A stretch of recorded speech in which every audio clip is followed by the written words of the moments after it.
And there we go. It says we're live. We actually come on 1 minute early for you guys today.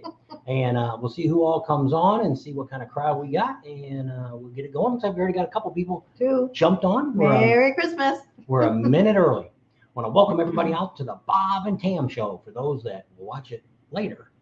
A lot of people seem to watch our videos a little bit later. So today's going to be our Christmas show that we're going to be telling you some of the things that's going to be going on. We got some new videos that are going to be coming out next week. Got some more excitement going on. And we'll be talking about that tonight. Telling you all that kind of good stuff. Also, they told us when I'm going back, I actually pay for a service that actually tells me the best time to come on. So it actually said we should come on 2 hours earlier. So we just want to, yeah. So, well, it depends on where you're at. So here it's actually 4 o'clock in Mountain Time. So we'll see from the people. Put your comments down there. Let us know if you think we should do it earlier. I know because of the football stuff, that might be better off if we come in a little bit earlier. And so we'll see how that all goes. Hi, Ronald. You can put your little mouse there. Here's why I gave you a little mouse. I know. See, got a little mouse now. She's got a little setup different here. We got this is our living room, and I got some pictures that I downloaded real quick this morning to kind of throughout all the rallies we did this year, and some of the highlights and things like that. And I just kind of threw, some of them are a little blurry. I didn't get a chance to actually look at all the pictures before, and we kind of ran through them a few minutes ago, and some of them are a little blurry. But hey, it just give you a little extra background back there. I should turn my tree. It spins around. Yeah. So we haven't put a tree up in the last couple of years, so this is our first time doing that in quite a while. Got one of the daughters is coming out with the grandsons. They'll be out here later this week. And so that'll be kind of exciting. And we're going to talk a little bit about the new Bullhead River Run, which used to be called the Laughlin River Run. We'll talk a little bit about that, what happened to that, and everything else that's going on.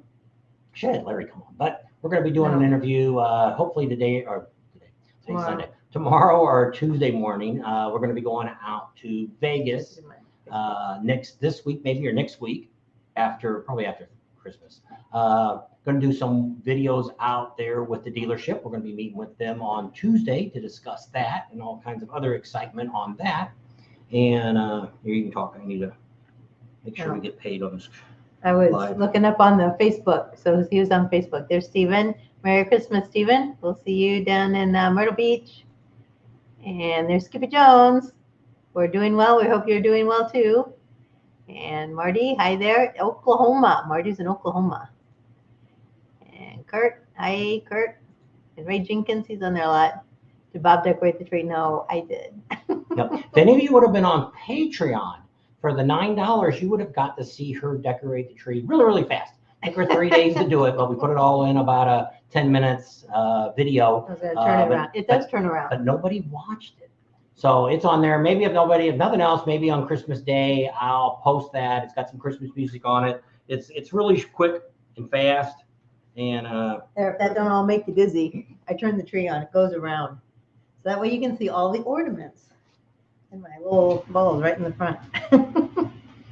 So who else is on? Ronald Robinson. Merry Christmas to you too. Hope you're all having a Merry Christmas and you got all your shopping done if you guys shop a lot, because it's getting close. There's Larry Bevins. How are you doing? He says Merry Christmas. Peace out. Captain Adventure. He's on there too. We got 19 people on. Yeah. So is that yours or mine? That's Facebook there. Oh, it's up and going. So that's good. And I know YouTube we're on, but I'm waiting for it to come up on my stream here, which it hasn't done yet. Give it a few minutes. Yeah. So that's what we're going to be talking about tonight, is some of the different things going on. And we hope everybody is going to have a good Merry Christmas coming up this next week. A lot of things going on. We actually made a trip over the last couple of days, and we'll have a video come up probably on Patreon first, and then maybe in a few weeks I'll put something up on that.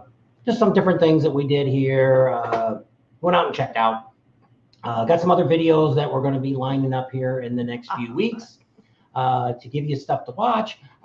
Same, we had a few people kind of not real happy with some of the quick videos we've been putting out. We're trying to do 3 a week, Monday, Wednesdays, and Fridays. And we're trying to just go to a different style to give people just a taste of what's going on. You know, those quick little clips of 4 to 5 seconds long, show you kind of what's going on. And the idea of that is it's just a highlight video. It's not there really to give you any real information. If you've watched our videos, you'll see a lot of that stuff's already been in it before.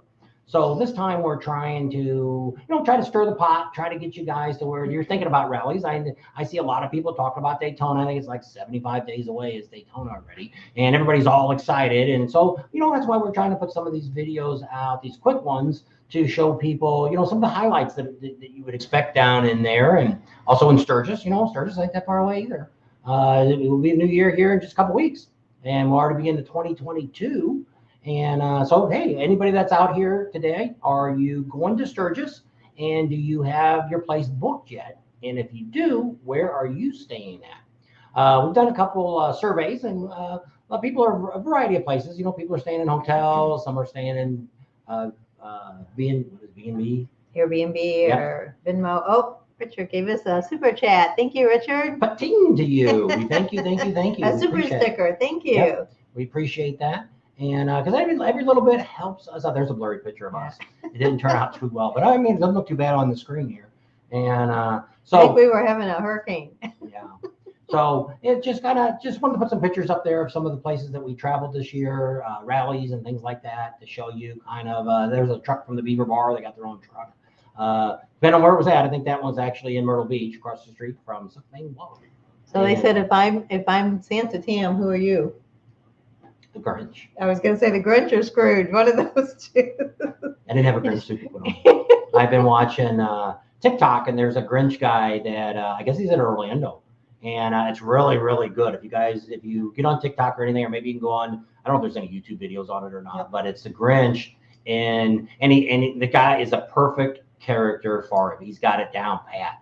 And so Larry's actually on right now. He says he's going to go to Sturgis, and he's pretty sure he's going to stay at Shade Valley. Okay. Even though he likes the Steel Pony. Yeah. The Shade Valley, he might know the people that are here in town.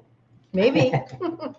And so Larry, actually, that's on here tonight, is actually the promoter for the Bullhead River Run. So that's kind of exciting, and we're going to be getting some more interview with him this week. We're going to see what we haven't got a chance today. Today was. Murray's on too. I want to say happy birthday to his son today. Yep, Larry Topping's birthday son today. Yep. And that's Marie. Marie says Merry Christmas. Okay. It was one of our friends from Henderson, right there by Vegas. So we're probably going to come up and see you soon. I'll let you know. Probably at the first year. And we'll bring Charlie, so Charlie and Lily can play. Charlie and Lily are brother and sister. Dogs. Yes. Not kids. Dogs. No. So, but yeah, it's so we got a lot of really neat stuff going on.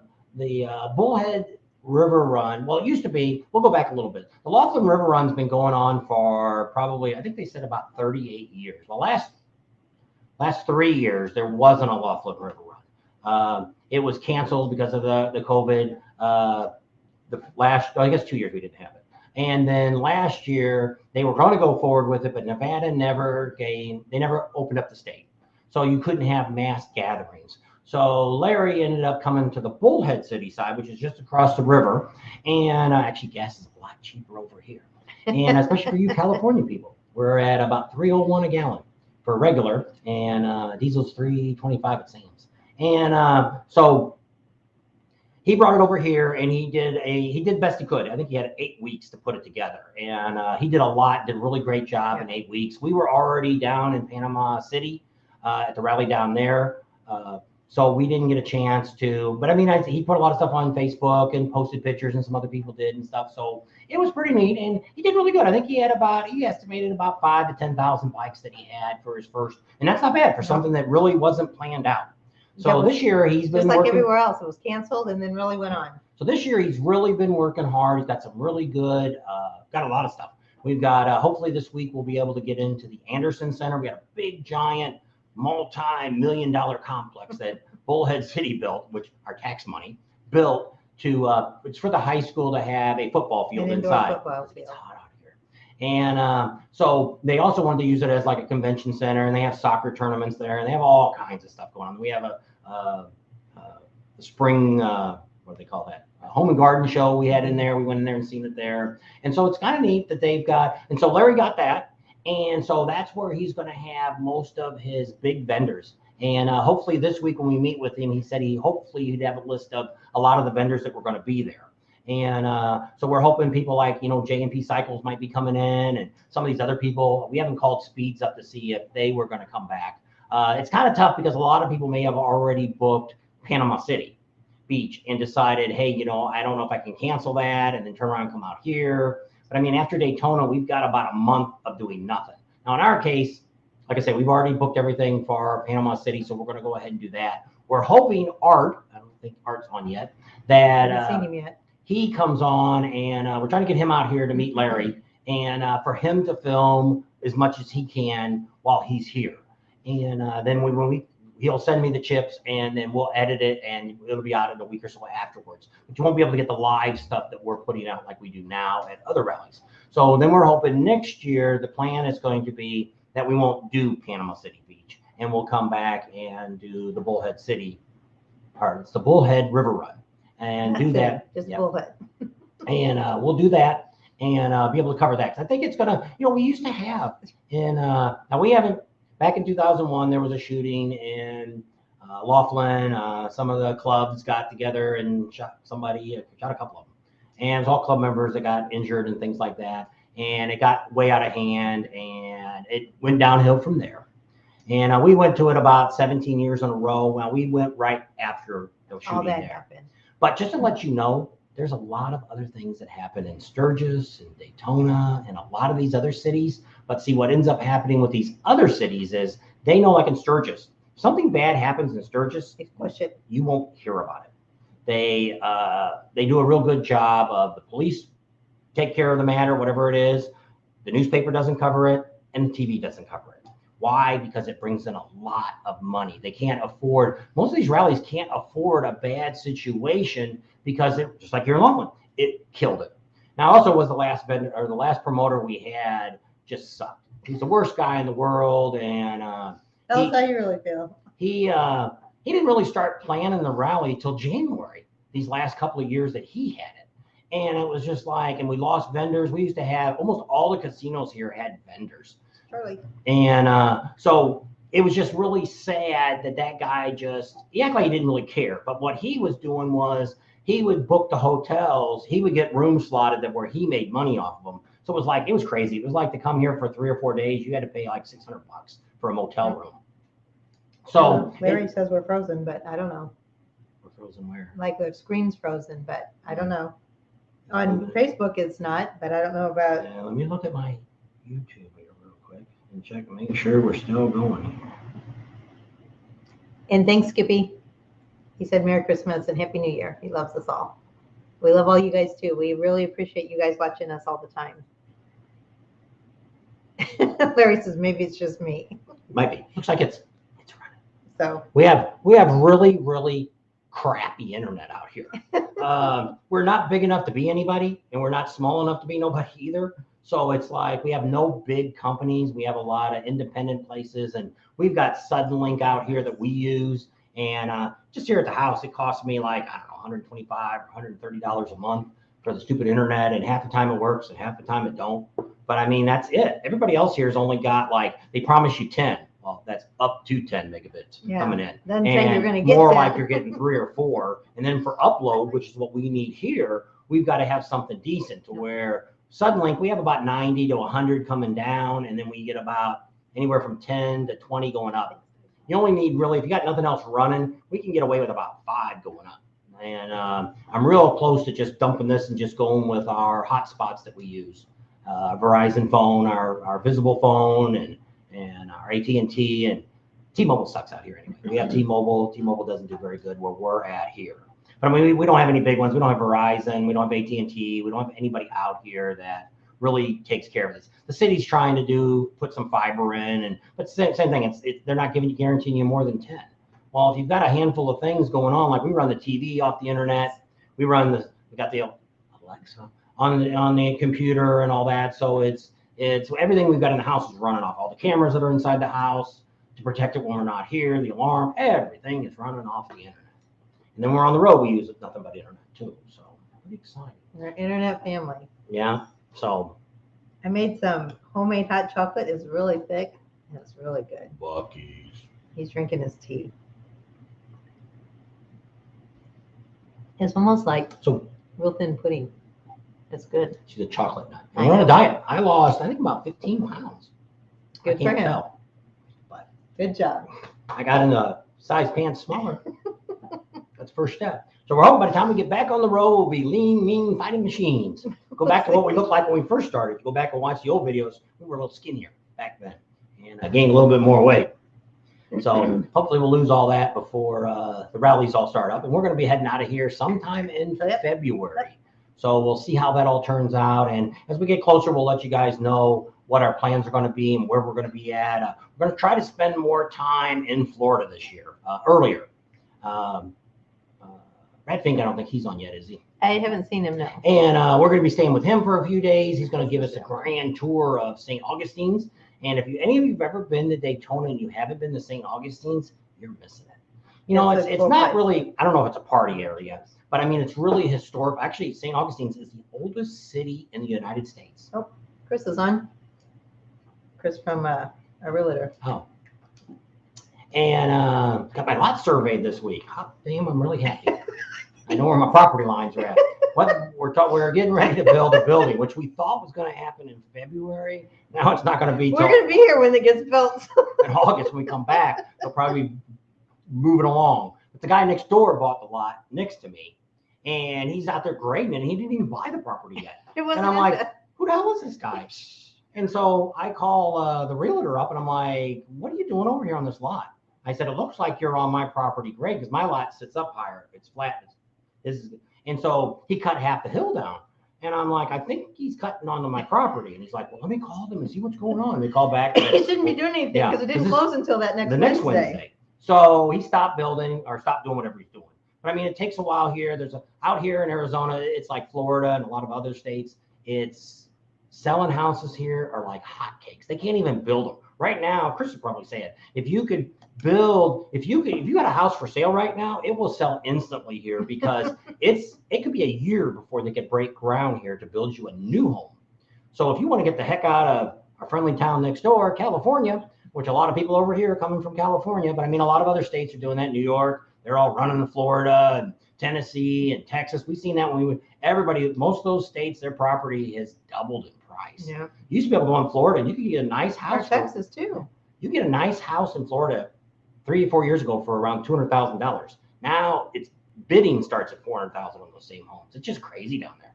And Sturgis the same way. We tried to buy some property before we bought this lot. We tried to buy some property up in Sturgis, and it's like that too. They want a fortune for that stuff.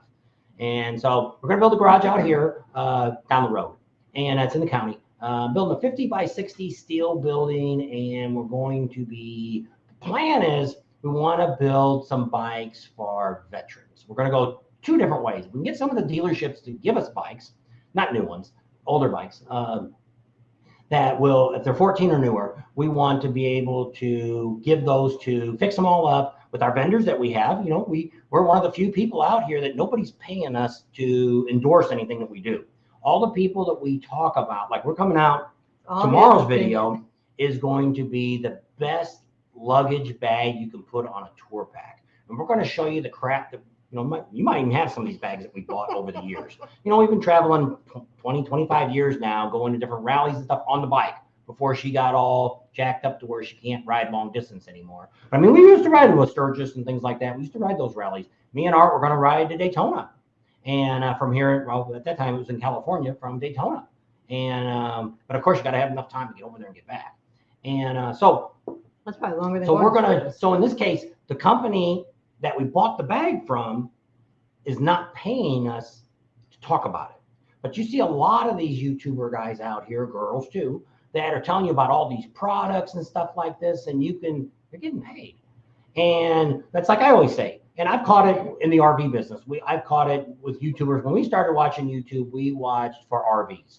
We wanted to buy an RV, wanted to know what we were going to buy. I was going to put solar on. I was going to do all this stuff. Well, there was all these big YouTubers. These guys got 150, 200,000 subscribers telling me that, oh, you can put enough solar on it, spend $20,000, and you can run your air conditioner all night long.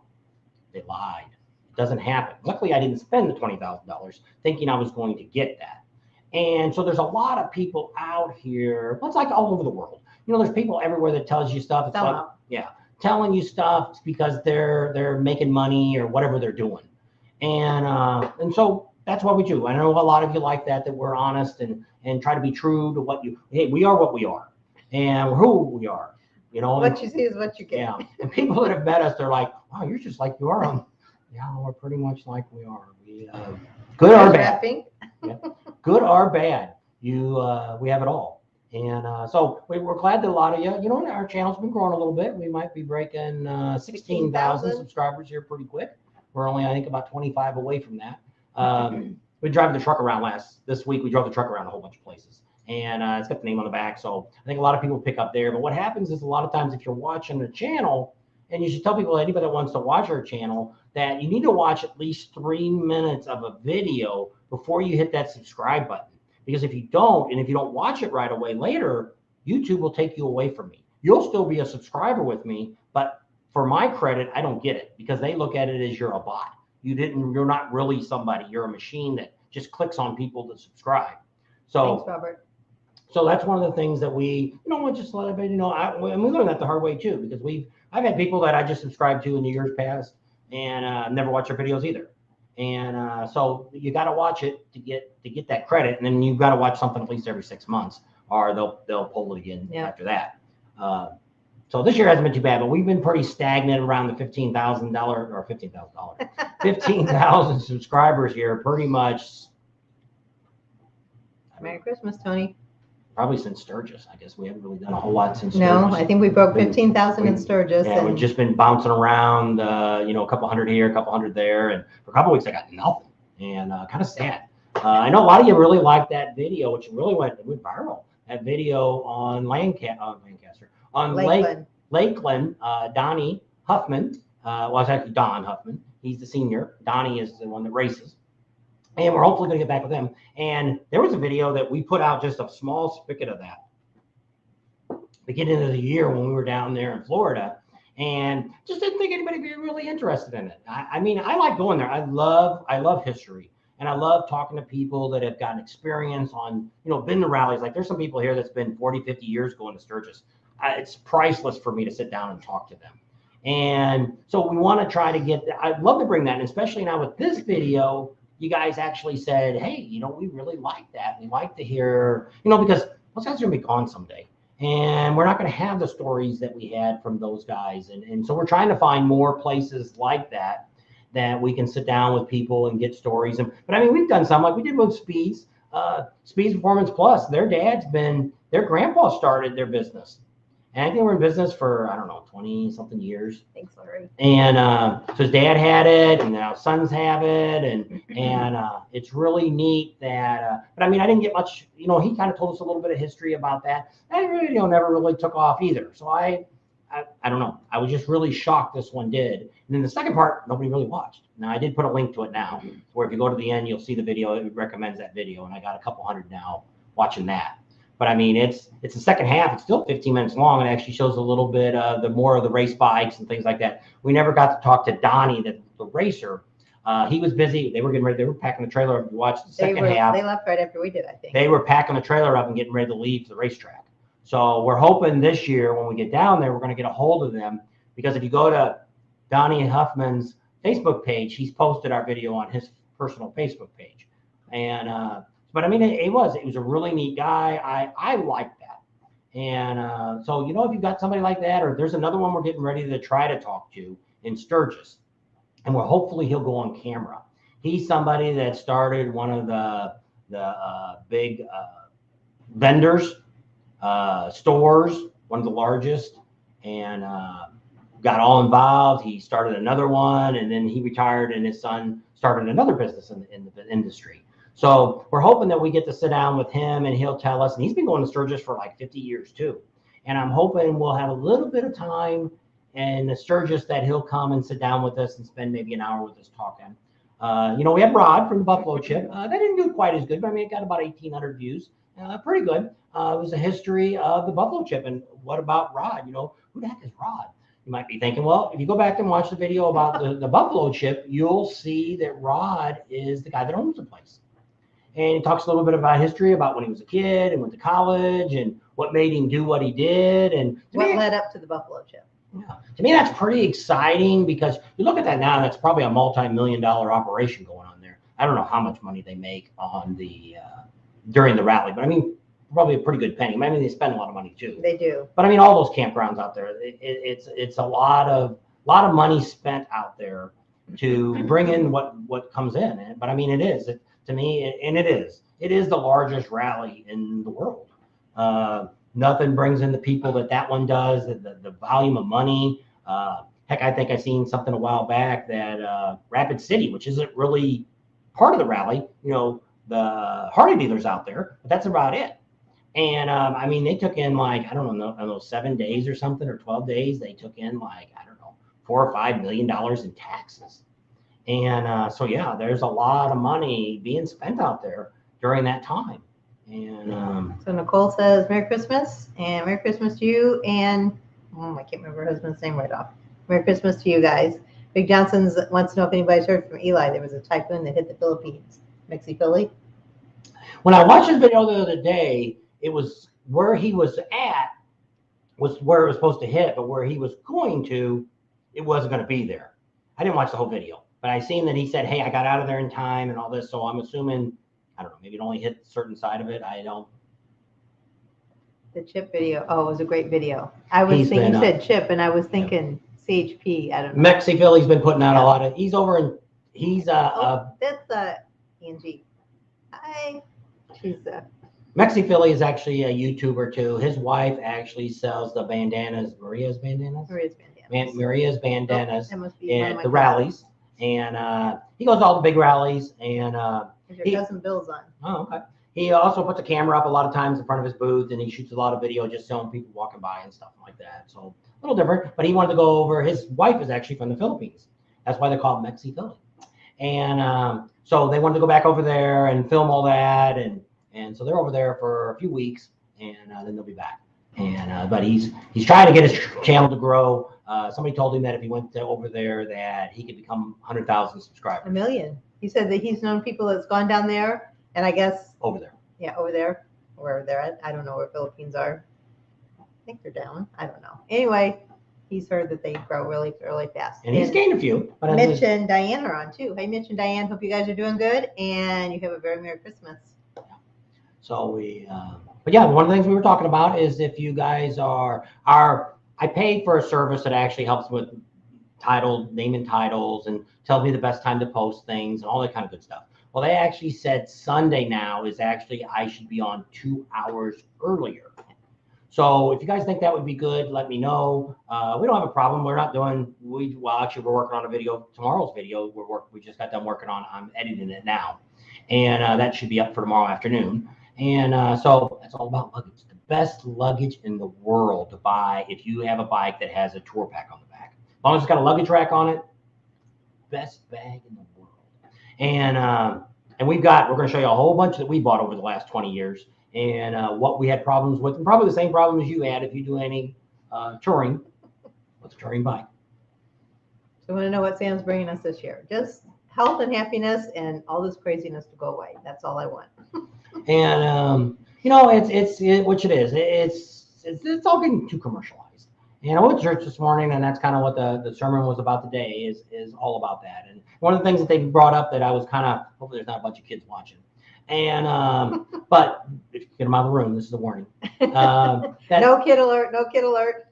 And but that's what he said was you shouldn't let kids believe in all these things that really don't exist. The Easter Bunny and the Tooth Fairy and all this. And his understanding was that if you really believe in Jesus, that's somebody else that they can't really see or touch like a lot of these other characters are.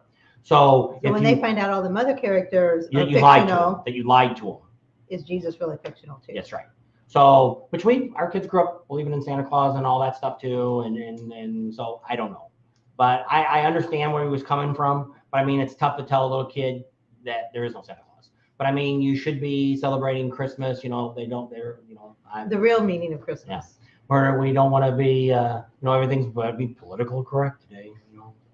Crazy stuff. So we won't get on to that. We'll move on. I don't have any Santa Clauses. I like snowmen. So everything in my house is We do snowmen. have he's out back there by the washer. He's all dirty. Yeah, he is. I was going to give him to somebody else. I think the dog was playing. We had a big stuffed Santa, and he's just he's been around a long He's time. dirty. He's a dirty Santa. When they're moving, was it Yeah, Bad Santa Bad Santa. with Billy Bob Thornton? Yeah, dirty. Anyway, move on. You're going to say hi to your cousin? Hi, Bill. Bills and Bobs. That's all their whole family is either a Bill or a Bob. Anyway. So what else is going on? So we talked a little bit already. Larry, I don't know if he's still on or not. He's the promoter. Larry was on here a little while ago, and he's the promoter for the Bullhead River Run, which is going to be coming up here the last weekend of April. Anybody that's from California, Nevada, Arizona will come in for that. And hopefully, and I got pretty good faith in the guy, that I think he's going to be able to get it back to what it used to be. We used to have about 50,000 bikes here. It was a good rally. Even when we Big used rally. to come after the shooting that they had here, we still had 30 to 50,000 bikes showing up. It was Hot chocolate is what I'm drinking. with a shot of peppermint schnapps.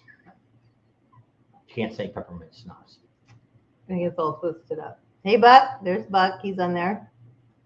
And so we're Favorite doing Christmas something a little movies? different. We've actually set up, we got the laptop tonight instead of using the phone. We've done that the last two lives. We were using a laptop. This one's a PC. Last week I used the Apple. I'm editing on the Apple tonight. And we got some lights up here to light us up a little bit. And we kind of set it all up here. Got some electric lines running all over the place to let you see our Christmas tree. And we're running some pictures behind us of this year's rallies that we've been to. Some of the bikes, some of the girls, some of the dealerships, and I got lots of other pictures. You got tons and tons and tons of pictures that you'll never get to see them all. We'll just never have enough time to put them all out. And but it's pretty neat. And You know what our favorite Christmas movie is? Probably the one we watch the most is National Lampoon's Christmas Vacation. and Something silly. I don't know. I I like was always a that. big Chevy Chase fan. We're old school from when Saturday SNL. Night Live first started out back Late in the 70s. Yeah, that's John Belushi and Dan Aykroyd and all them. Bill Murray. That's when those are still people that we like to see those videos. Scrooged. I like the one with Bill Murray in it. Scrooged. Yeah, we had that on the other day. We seen that, and so yeah, that's. Or But Charlie Brown Christmas. I we like don't that. really watch any of that anymore. No, but I mean, mine's just a grown up. Anyway. Paula's on too. She's got a Facebook page about going to Sturgis. So if you guys are on Facebook, you can go to hers. It's Sturgis 82nd. Something like that, I So think. many ones you have to write it on there. And tell Yeah. us. Paula, tell us what your Facebook Group is. group is for Sturgis. And a lot of good information, and I get that. I put some of the stuff up there once in a while, but I mean, we find out it seems to be Sturgis seems to be the main place that everybody usually goes the first time to a big rally, and that seems to be where we help people the most is in Sturgis. And so we're hoping this year our goal is to try to do that more with some of the rallies we do, like Daytona. That's why we're getting down there so early. We're hoping we're going to be able to sit down with the chief of police. Daytona and also in Ormond Beach, talk to them. What's funny about Daytona was right before we left in the newspaper, they wrote an article that the city 2 weeks before the We need to rally have a council meeting. was trying to figure out how to bring the rally back. Well, maybe they got some new city members there and they're they chased it off. That's what happened to it. And I don't know if they could bring back. They're not going to bring back the Harley dealer. They're not going to bring those vendors back over there. I don't know what they're Beach going to do. Boulevard, that's pretty much. It's dying. The Indian dealer's still there. There's Midwest Motorcycle Rentals is there. And then the European motorcycle shop, the Triumphs and BMWs. He's on the corner. Yeah. But now we're hearing that they're going to that. If you've been to Daytona, in the next few years, the bridge that connects Main Street to Beach. And Because it's a drawbridge and they can't get any more parts for it. If it breaks again, it's done. Yeah, so they got to disassemble it before it breaks. So since there's two main roads not too far away, they're not going to build the bridge again. So that's going to end up taking Beach and it's going to die. And that's the BMW dealer said that too. The moment they Sever it hear from the rest that of bridge is Main going to Street. go, they're moving. they're going someplace else. And that's one of the only few BMW dealers that always likes to talk to us and stuff. So it's kind of neat that they come out. If you're on Facebook, all you have to do is hit, when you're watching Facebook there's a little thing in red that says, give StreamYard permission to use your name.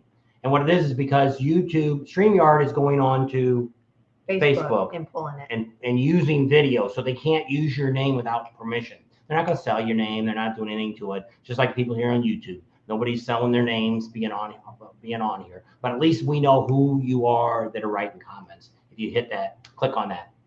And Facebook already knows who you are anyway. So anyway, that's Paula's Facebook page. Sturgis 82nd Motorcycle Rally. Yep. And she puts a lot of good information up there. And she knows something. They just had a fire. They had a fire at one of the lodges. Where was that at? I didn't look it up. I seen the pictures you put on. You posted some on our channel for us on our Facebook page. But there was a fire. She also was kind of letting us know really quick when she found out that One Eye Jack's sold out. There's a new owner coming in there. And she gave out that good information, and not for people to scare. If you're a One Eye Jack's fan and you've always been going there, the previous owner's going to hang around a while. The person that actually bought it, which maybe we're going to try to hook up with the guy in Daytona. He makes T-shirts. He's a big giant company down there that makes a lot of the T-shirts, and so we're going to see if we can track him down and see if we can talk to him. That'd be really neat. Have an insight, because we never really got too much into the One Eye Jacks. The owner that's there now, we talked to his son. He was going to get us to talk to his dad, but never did happen. We know one of the girls that managed the bar. Terry. She's a really nice girl, but once again, she was busy as heck, and she really didn't have time to sit down and talk to us. The girls are always friendly to us, so we don't have any problem with that. But it's always nice to get the owners or the managers of the places to talk to us, to give us some good information and things like that. There she is. Paula. She went through YouTube and put her name up there. So, but yeah, it's. That was Silver Lake Lodge. Yeah, and that's it burned. The fire. It looks like I was in Custard State Park. Oh, okay. Because she posted it, and I didn't get a chance to Google it to see where it was actually at. And but yeah, hopefully none of you got any reservations there, because I don't know if the rooms burned up or if it's just the lodge. From the picture, it looked like the lodge, but I mean, I don't know. It could be one of those lodges that all the rooms are in the lodge. And so yeah, bad things happen like that. You know, they had the donut shop burnt down last year. No, it was 2 years ago. Oh, was it 2 years ago? Oh, it wasn't. This was this year. We're still in this year for this year's rally. So it was 2020. 2020. Yeah, rally. That she goes. I think there's somebody I seen on their somebody newscast. Posted there's a fire on Main Street. He said, I'm going to go run down there and see what it is. It's like 7 o'clock in the morning. And I said, all right. I said, well, stop by that donut shop and get some donuts. And he comes back and he's like, bad news. It was the donut shop. And it was, and then it ended up being. I was standing there and I talked to the police chief and all that. And we didn't put down I did a video on it, and but I told the fire chief. I said, I'll bet you the air conditioner is the one that caused the fire. And I went back this year and I called up with one of the firemen and I said, whatever happened to the building? What caused the fire? They said the air conditioner. I said, hey, I was right. I didn't even have to be an investigator. I mean, it looked like a place that had a lot of extension cords running all over the place, and just like the full throttle that burnt to the ground. You know, old extension cord freezer got dropped on it, and cooler, and shorted it out, and it's all made out of wood, and it'll never be the same. It was like kindling. Yep. That's all it took. Nothing you can do about it. I couldn't believe the heat that bent those bridges and stuff. They're bringing all those over to, if you haven't been to Sturgis, they're bringing all of I think they've got the last bridge they brought over. They haven't set it up yet, but they're going to run it vertical with there's a horizontal. Vertical's up and down. Horizontal by the stage, but back. And so you can sit up on it now. But you can't. The old one you can't. The other one you can't. That's there. But you can't sit on the bridges anymore. So what they've got to do is they're going to make them out of concrete. They're going to put concrete reinforcements and then put concrete for the bridge part, and it'll just be the metal will be there, but it'll be the concrete that actually holds you up. Yeah. So they got a lot of plans there. And you know, if you went to the old one, it's never going to be the old one. You know, times change and new and improved, just like everything else. He's got a new industrial look and stuff. And somebody was asking if they were going to do the pay-per-view, and we haven't. Michael Ballott's not the easiest guy to talk to or get a hold of. This year he was actually talked to us a lot more than he ever had before, even when we just went out there. And Jesse always talks to us. We've never had trouble meeting up with Jesse and talking to him, and he goes on our channel and stuff. But Michael Ballott's just a really hard guy, and he doesn't want to talk on camera. And you think a guy at a TV show wouldn't have a problem talking on camera, but hey, it is what it is. But he wanted to do a pay-per-view last year that he told me about when we said, we do this. We told him what we were doing at the Buffalo Chip and if he'd be interested in us coming over there and filming some of his stuff and just give us some access to the backstage and stuff like that to where we could get in and do that. And he said, oh, no, I'm working on a pay-per-view.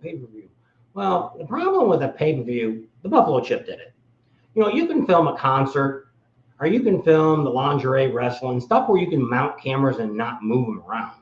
You can't do, you see, when you try to get people doing phones like Mexi Philly, if any of you watch him do some of the concerts and stuff, the internet sucks so bad, you're not going to get a good signal out of there. Trying to do a live all the time from there. And some of our videos have done that on Main Street, got to where they get blurry and digital breakdown and all that kind of stuff going on.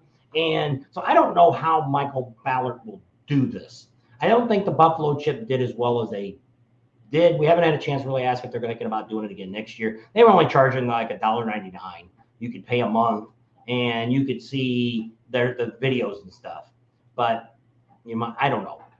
But it being that it was live, depending on where you're at, some of the concerts out there don't start till 11, 12 o'clock at night, and that's Central Time.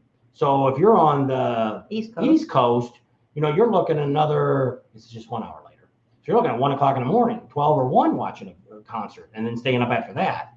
And so I don't know. So Robert Harold says, have you ever seen Bag Lady Sue? Because he says you need to check her out. This is her last year showing. So is she in Sturgis or is she in Daytona or does she go to both? I don't know. And does she have videos of her own? Now she met the lady that does Betty Boop. And it might have been her. I don't know. I don't remember what. It's not called Bag Lady though. And but what she's known for, which we didn't know nothing about it, but I've seen it before. Betty Boop, I guess years ago, when this lady started like 20 years ago doing this, trying to sell it to them, wanted to get Betty Boop on a motorcycle. Well, if you ever really see that stuff's everywhere now. This lady's the one that got them to do this. So she's the spokesperson for them at rallies. I didn't see her in Sturgis. We've only seen her. We didn't even see her in Daytona in the fall. We've seen her in the spring. Remember she drove by. You're like, oh, that's it. Oh, was it? Yeah. She drove by down Main Street, but we didn't really get to talk to her. And she was really interesting and stuff. And same thing with Panhead Billy. We talked to him. She talked to him a little bit. We'd like to get a little bit more from him. But I mean, I looked for him in Sturgis, couldn't find him anywhere. And he was supposed to be at Glencoe or something. No, the guy that had that shop there on Main Street. Yeah, the guy that had the motorcycle. Yeah, and then he does a motorcycle show across the street from Iron Horse. Kind of corner. Yeah, down going toward the Buffalo Chip anyway. So that was kind of. And it's neat. I like that. I've never had any of you really take much interest in that. We don't get a lot of views on it. Or it just doesn't get. See, it's tough. And YouTube is all about algorithms and all this crap. And it's really hard to get a video. Just like I say, I put this one up, the 44-year Harley Davidson dealer speaks out. And I put the title in there because I thought that would get people to see if they were going to badmouth Harley or not. And that really wasn't what the video was about, but it's to get people to watch the video. And I was overly shocked because we actually played about 5 or 10 minutes of it beginning of the year, and it didn't really do anything. It was a normal video, 4,000 or 5,000 people during a rally. Because we filmed that when we were up around Daytona this year when we did Daytona. Spring. So it was in between Daytona and Panama City. Yeah. And so when we just stumbled over that guy, we were in there talking to the dealership, and they're like, hey, if you really want something good, you need to talk to this guy over here. He's the owner. He was the owner from 1971 to like 2001 or something. He was the owner of it. Because we had asked people what the best dealerships were that they thought, what you guys thought were the best dealerships. And Lakeland was one of them. We weren't too far from that. So that's why we went down there. We were in Orlando, so it's not too far. We've got to make that list up too. We're always looking for you guys to recommend dealerships that you like. Also tell us dealerships you don't like. We've got a list of dealerships we hate that suck. And we won't deal with. We're going to, because we've really found out, by us, we're probably different from anybody else just for the fact that we go out here and we watch what's going on. We're not big drinkers. Most of you probably figured that out by now. And we're not big partiers. So we watch a lot of stuff. We see a lot of stuff. And we hear a lot of you guys. I answer every one of your comments. If you don't have any don't ask me a question. I just say thanks for watching or thanks or whatever. But I do read everybody's comment, good or bad. I read them all. And I deleted one the other day. Somebody badmouthed her, and I just deleted it. Some stupid kid. And you always get trolls when when the videos get high and a lot of people start watching them. It's happened in Sturgis when we did the one with the police chief, and some of the other ones we've done. When they get around 100,000, people you get the trolls. And some of those you guys jump on the boat and you go after them. Well, this one, just when what Jay said to her, I deleted it. I didn't want her to see it, and I think it just came up and I deleted it. Probably none of you seen it either. And but I mean, you always get stupid people that they're just trying to rally you up and get you going. And so it kind of bothered me when I first started. Now I don't really care, and I've got now a block. We keep all those porno sites from coming on our site and putting stuff on and clicking on it. And I don't know. I complained to YouTube. I just kept writing them saying that they were insulting comments or something, and now they pull them all. And so it's really. So James wants to know if we ever travel abroad, and they said there's great bike rallies all over there in Europe, and Ireland is a great place. Have not at this point. We've been to Canada. We've been to Mexico. That's about as far as we've never been to Hawaii yet. That's a trip we want to make one day. I'd love to go over there and ride a motorcycle over in Hawaii. And might do something overseas one day, but I mean, right now things are just nuts. I wouldn't want to travel anything. We don't even want to get on a plane right now until who knows when, maybe never. I don't really know what's going on. We're not going to talk about what's going on. You all know what's going on. So it's just crazy. And that's one of the things that we tell people that, it's been really nice this year. We really didn't hear a lot of politics going on. We didn't really hear a lot of nothing. And that was nice. It was like it used to be. Yeah, when you go to these back rallies, in the day, like 3 years ago. It's people that believe in America. It's, our foreigners come over here. We met some great people, and hopefully this year we're going to see a lot of you again this year. Get our Canadians back, our Australians back, Switzerland, all these countries that have always been able to come to the United States and come to our rallies and stuff, rent bikes and stuff like that. We met some foreigners the other day. They wouldn't talk to us.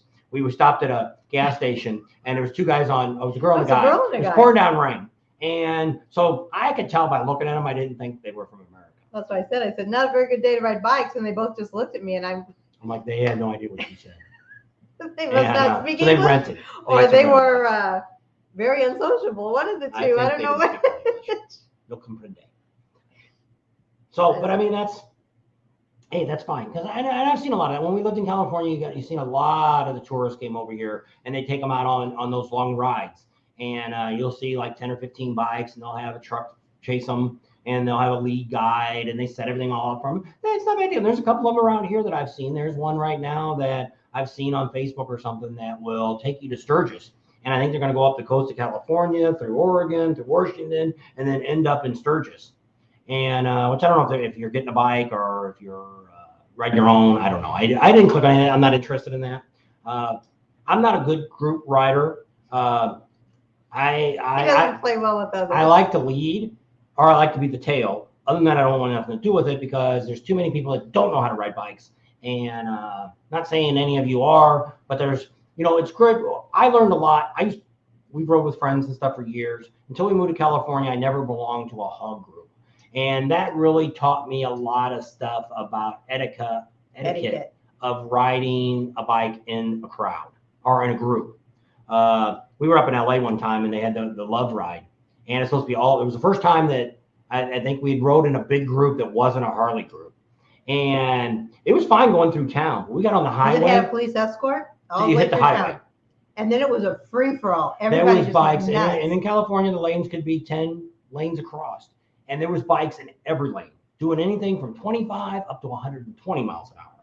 And it was just like anything to do just not to get killed on the way to where the end point was Pomona. at. It was like people were nuts. From Glendale to Pomona Fairgrounds. And we did that while I was in California this last couple weeks ago when I was trying to get Art to ride with us. But he ended up having to be on call, so he couldn't ride. Went down and we watched the International Motorcycle Show. And he went with me to ride on that. And we went and seen the dealership, went to Laidlaw's, and where he bought his bike at. And great dealership there. We'd like to get a hold of Matt. We're going to go back into California. End of January. We got to watch some of the grandkids for a couple days. And don't know if I'm going to take a bike yet or not. I haven't decided. 3 of the 4 adult children we have, birthday is in January. January 1st, 24th, and 29th. And then the grandkids and the other daughter are all in May. May 15th, 20th, and 26th. And then poor Blake. This is in December 2nd. So, yeah. So we got a lot of things going on until we get ready to leave in February. So, and then we'll be heading to Florida. And I want to get down there early. And hey, man, you get down there in Florida and you got other things that are going on. If any of the dealerships, I know I posted that picture the other day that Barracuda, Harley Davidson's going to have the largest. If you look at our Facebook page, they got the pole laying down there. It's going to be the largest American flag in Florida.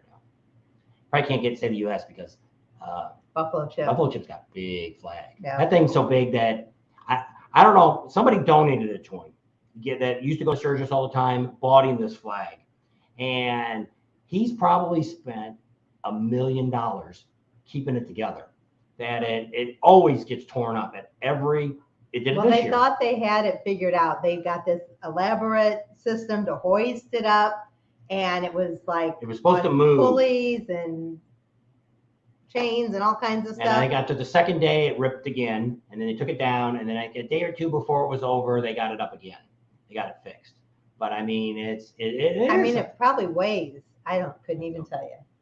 1,000 pounds. I wished I would have been there to film when they all held the flag out a couple years ago, when they had President Trump flew over and they put the flag out. They were all holding it, and they had the cars all around it, motorcycles lighting up underneath the flag. So when you drove over at midnight, the flag illuminated, and it was that gigantic. I think it's 50 feet long and 80 feet wide. I think it's bigger than that. I don't know. But it's gigantic. If you watch our video on the Buffalo Chip that we just did a couple weeks ago, Rod will tell you a lot about that. Rod is very patriotic too. He spends a lot of money on those flags and stuff that they put out there. Those 800 flags. He's replaced those a few times now, and he pays for all that. He doesn't get any donations for that. So, and it is. And we went out there last year and filmed it. I only made a short video of that. Maybe we'll come back and put a whole video of that whole thing out too. That was kind of neat. A lot of people there. Yeah, a lot of people came out, and in my video it shows one lady. I caught her right at the right time. She was kneeling and looked like, it was a great moment. And so a lot of people will come out there and they'll carry a flag for somebody that had died from being in the service or in a war or whatever it might be. And it's a great time. And that's one of the reasons we got out to the Buffalo Chip early, because we wanted to do that last year.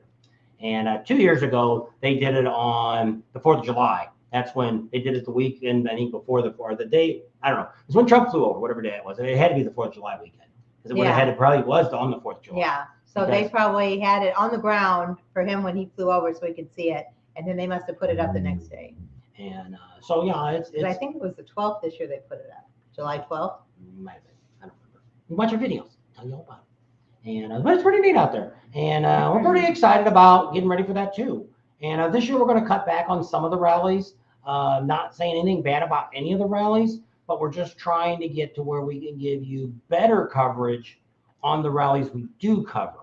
Because I think when I look at our rallies, which it is, Sturgis is the granddaddy of all rallies, and that's where we get the most watch time. Most videos come out. We put out 45 videos usually while I'm in Sturgis. That's one every single day. And so we get a lot more response from that. And then when I hear, just like when we meet people will say, "Oh man, you helped me so much out in Sturgis." Well, this year that makes us feel good. Yeah. So this year we're going to cut it back to like what we did here at the end of the year, where we started putting videos out same day. So what we did is we would come in at about 3 or 4 o'clock in the afternoon. I would edit, and then it would be out by 4 or 5 in the afternoon in Sturgis time, or wherever we're at. Come out that time, and you'd see same day stuff. And so we're going to try to do that for all of our rallies this next year. That also gives us time at night to still go out and film some stuff that happens in the nightlife. And so we're hoping that works. And we're also looking to try to give you more of a Sturgis videos, to where we give you more information. Hey, if you've never been to Daytona, here's what to see. Here's what's going on. Just like I said, we're going to go down to St. Augustine's. We're going to film a bunch of that. I'd like to go down to Cocoa Beach too. That's not very far. And it's about an hour the other way. And film some of the stuff that's going on down there. We'd love to go down to the Keys, but I mean, that would be another day, some other time. But I know some of you do that. They'll come down and they'll go down to the Keys for a couple days while they're in Daytona. Long ride. Get down to the Keys. So I don't know. So this year we're going to hit the big ones, but we're not. I think we're probably now thinking we may not do Ocean City where we said we were, and now we're thinking we might not. Laconia we're going to add that we didn't do before. So we're going to start the year out here. We'll be over there in Daytona. That'll be our first rally. We're probably going to do maybe a day or two in Leesburg for their rally. We'll do Panama City rally. I don't know. Right now, that's it at that moment in Florida. There was another one that is it Angel City? Angel City in Georgia that we'd really like to go to, but it's just a distance, and they didn't really want to give us a break to get in or anything like that. So I don't know. And so it's a maybe. Yeah, so I'm not planning on it. So from there, we go to Myrtle Beach. We'll be at the spring rally for the Myrtle Beach, which that's the biggest one. If you're going to go to Myrtle Beach, go to the spring. You know, if you live there, do the spring and the fall. But I mean, if you're going to travel all the way there, spring is so much better. You got more days to see everything. It's kind of like Daytona's the same thing too. Daytona sucks for the second half because you just don't have enough time to do everything. We never made it out to Crackleberry. We didn't make it out to Cabbage Patch. Just didn't have time. And there was a bunch of other places we wanted to go to that there's just not enough days. We were going to go down to Edgewater and see the pudding wrestling. And they didn't have it in the fall. So, well, no, they never called back. So those are some things we're going to add for next year that we're going to cover that we didn't do this year. And so from there, we'll go to Laconia. And she's trying to do something else around Memorial Day weekend. We're going to try to do something else up in that area, which we don't want to say yet until we kind of figure out where we're going to be. And then from there, we'll go to Sturgis and be getting over in Sturgis, and we'll be in Sturgis probably sometime in July. And we'll stay there. And then after Sturgis is over, we come back here. And then we'll be here for October, which will be our Las Vegas rallies will be going on. We don't cover much for the vendors, but we're going to cover the dealerships there. We're actually going to meet with them this week, coming up next week. And I sit down and talk to them. That's our hometown dealers, is Las Vegas. And they have about 4 or 5 dealerships they own. It's still owned by one guy, not a big corporation or anything like that. So we're going to sit down and talk to them. We want to do some interviews with them. We're hoping to do some lives in January. They got a really good dyno guy over there. If you're on the West Coast here, the speeds don't come out here too much anymore. I don't know if they're going to come back to the Bullhead River Run to see if they used to come out. That's how we met them 17 years ago, probably longer than that, about 20 years ago. We met them in Laughlin and started working on our bikes and stuff. And so we'll see how that goes. And after that, we'll have Galveston. We've set up to go ahead and go back to Galveston. We're going to give Galveston one more try. We ended up finding out after we got down there, I forgot, that we know the lady that's one of the not producers. She does it all. Director. Well, I don't know. They said there's 2 people. Well, we got to talk to her and see what's going on. And if she'll give us some more insight and give us some more access to some of the stuff that's going on, then we might do a Galveston all the time. If not, it may be next year, maybe the last time. We are planning to go back down to Mexico, down to Rocky Point. So if any of you want to go along with us, let us know. We're going to be riding across there. And now we already have a place to stay at her cousin's house. We can help you find places to stay. Hey, if a bunch of you want to come along, there's a lot of deals down there renting houses. You know, you can get 10 people in some of these houses. They're gigantic down there on the Sea of Cortez. And so might be something we can help you guys with because they've been living down there for, I don't know, 20 or 30 years. They've had a house down there. Since the 90s. They built it in 91. Yeah. So we can help you guys if you guys want to find something or hotels or things like that. We can talk to them and they'll get us some information. They're actually down there now. They're down there until after Christmas. February. They come back. They don't, it's too hot in the summertime. She's down there most of the time. It's her cousin. And so they go down there a couple times in the summer just to check on the house and stuff. So we can help you with that. So J-Man says 15. Team Nation. Welcome. And so, yeah, it's been. If you're on, give us a thumbs up. Don't forget to, I think it's on my side right here. There's a little thumb button. Just click on that thumb button. Because YouTube likes that. Ken on in a while. Ken's not on. I haven't seen Dallas. Paul. Rap Think. Might be all watching. Is there a good football game going on there? I mean, a lot of times I know Paul said he wouldn't be on tonight because his wife's having their Christmas party. Okay, that's what I was thinking too. So a lot of people may be doing. I don't think you have Christmas party on Sunday night, but hey, maybe. Who knows? It's cheaper. You know that. Sundays are always So, cheaper I than don't the know. We just weekends. wanted to come on and give you one last one before the end of the year. We won't be doing a video next Sunday, or we won't be doing nothing New Year's Eve weekend. We won't do any live from there. We'll try to still be putting some videos out. I'll probably still try to do the 3 days, but we may drop down to seeing the videos of just highlights of some of the rallies that we've done this year.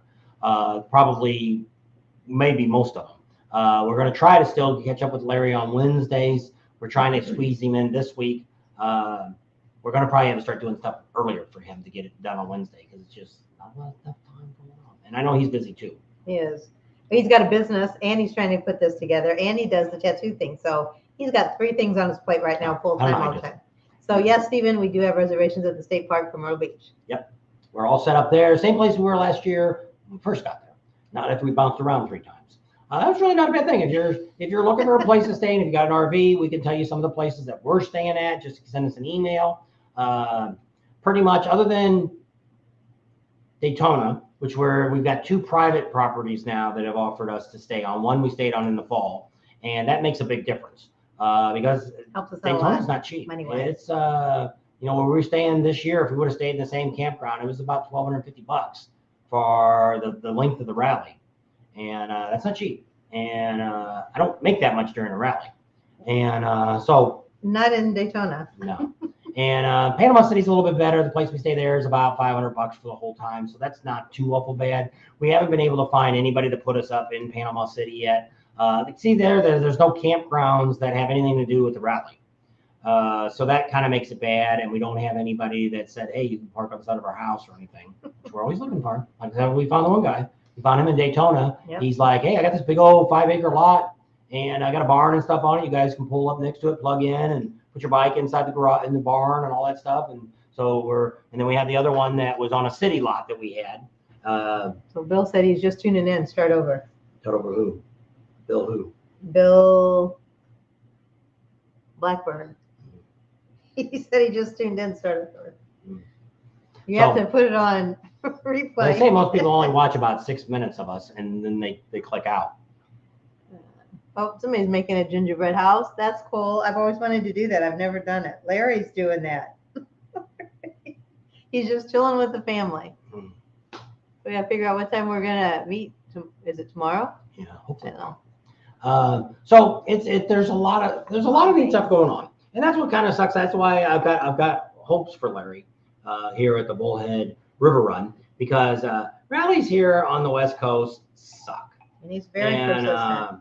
What's bad about here is like we have Arizona, they have one over here in Scottsdale and stuff. Now, if you go down to, what's the other one called down there in Scottsdale? The Cave Creek. Cave Creek's got a pretty nice thing going on, but I mean, it's small. They've got a bar there. They have about 4 or 5 vendors there, and that's about it. There's nobody big there. They used to have more vendors, but I think the last couple of years. They've got, well, when we went years ago, it was much going on down there then. But what they do is they rent, what's that stupid center called? Westworld. And they must charge them a fortune to have it there. And then they charge you to get in. So it's like when there's a band going on, a decent one, all we had was Jackal last year, and it was $90 to get in. So that's paying to see the vendors. You got to pay $90 to even get in to see the vendors for that day on Saturday or Friday. And Sunday was free, but half the vendors are already gone anyway. Most Sundays are gone. Everybody pulls out. So like Larry here said, screw that. Saturday's the last night, and Sundays they can tear down. That's the way to have a rally. And you got to tell them they can't leave till after dark. Yeah. Because that's what kills a rally too. Like Sturgis a couple years ago, I went out there. That was the first time we did YouTube in 2020. 2020. And it was Friday night, and I was like, holy crap, I haven't done anything. I've done all this stuff on YouTube, but I really didn't look at anything that I might want to buy or do.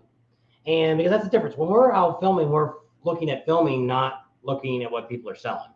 And so it was like, so I wanted shocks back then. I wanted to get new shocks for my bike, and I was going to go talk to Progressive and things like that. I got over to the Harley dealer, and everybody was gone. 90% of at 11 o'clock in the morning, everybody had packed up or was on their way out. And I was like, that sucks. If that's the way you're going to be, then they should say the rally's closed on Friday night, not Saturday. But I mean, Sunday is a waste to have for rally because people's going home on Sunday. So I'm all for that anyway, to say Sunday's not a day. But if you're going to say Saturday, they need to stay till it's over. Because Sunday's not a good day anyway, because even if it's local people that are coming, they're heading out and packing up Sunday morning and hitting the road.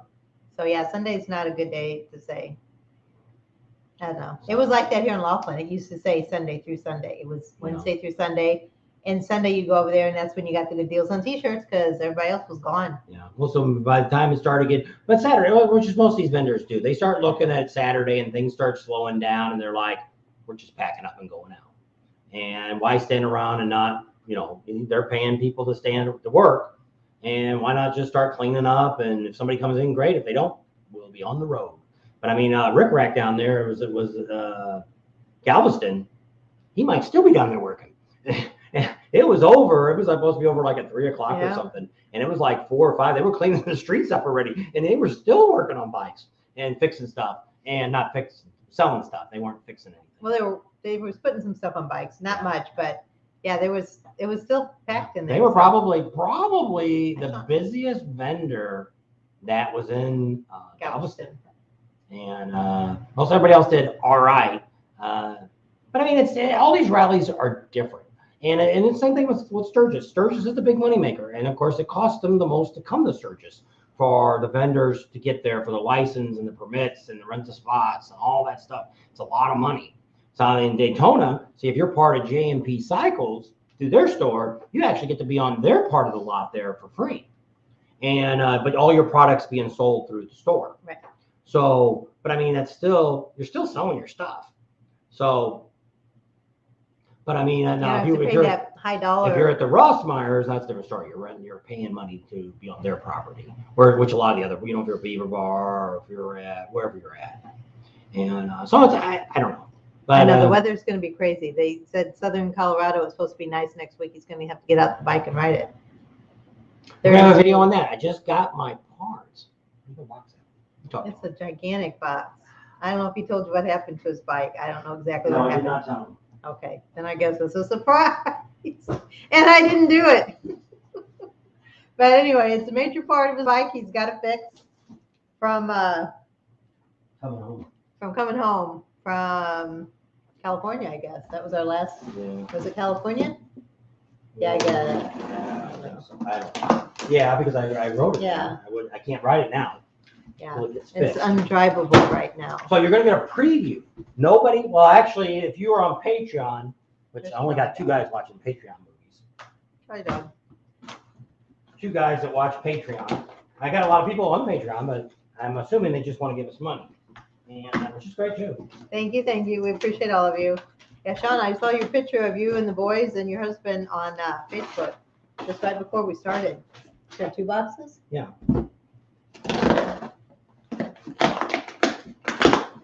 This is his Christmas present. Thanks. We usually don't get each other. It's got that string tape where it takes a... Break it.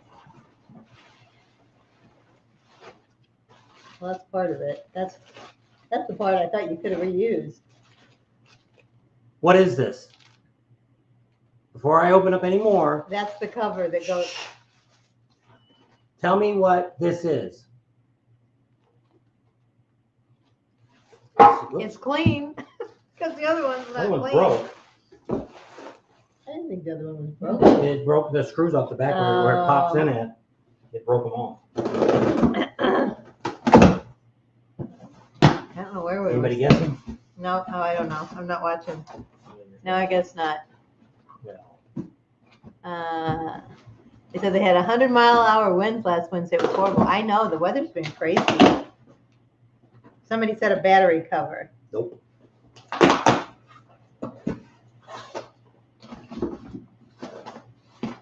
Not a battery cover. Bubble wrap. Oh, doggy don't like that either.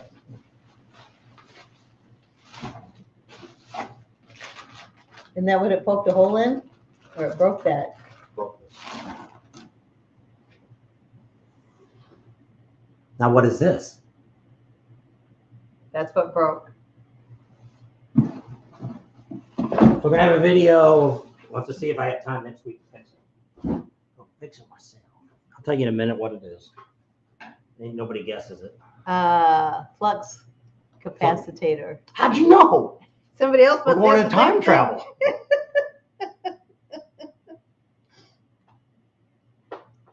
Then we can just get to the places where we want to go. Oh, we'll do all the rallies in one day. Yeah. You just go back in time and just keep doing it. We'll have the rest of the year to do A nothing. water pump. Yeah, it's a water pump.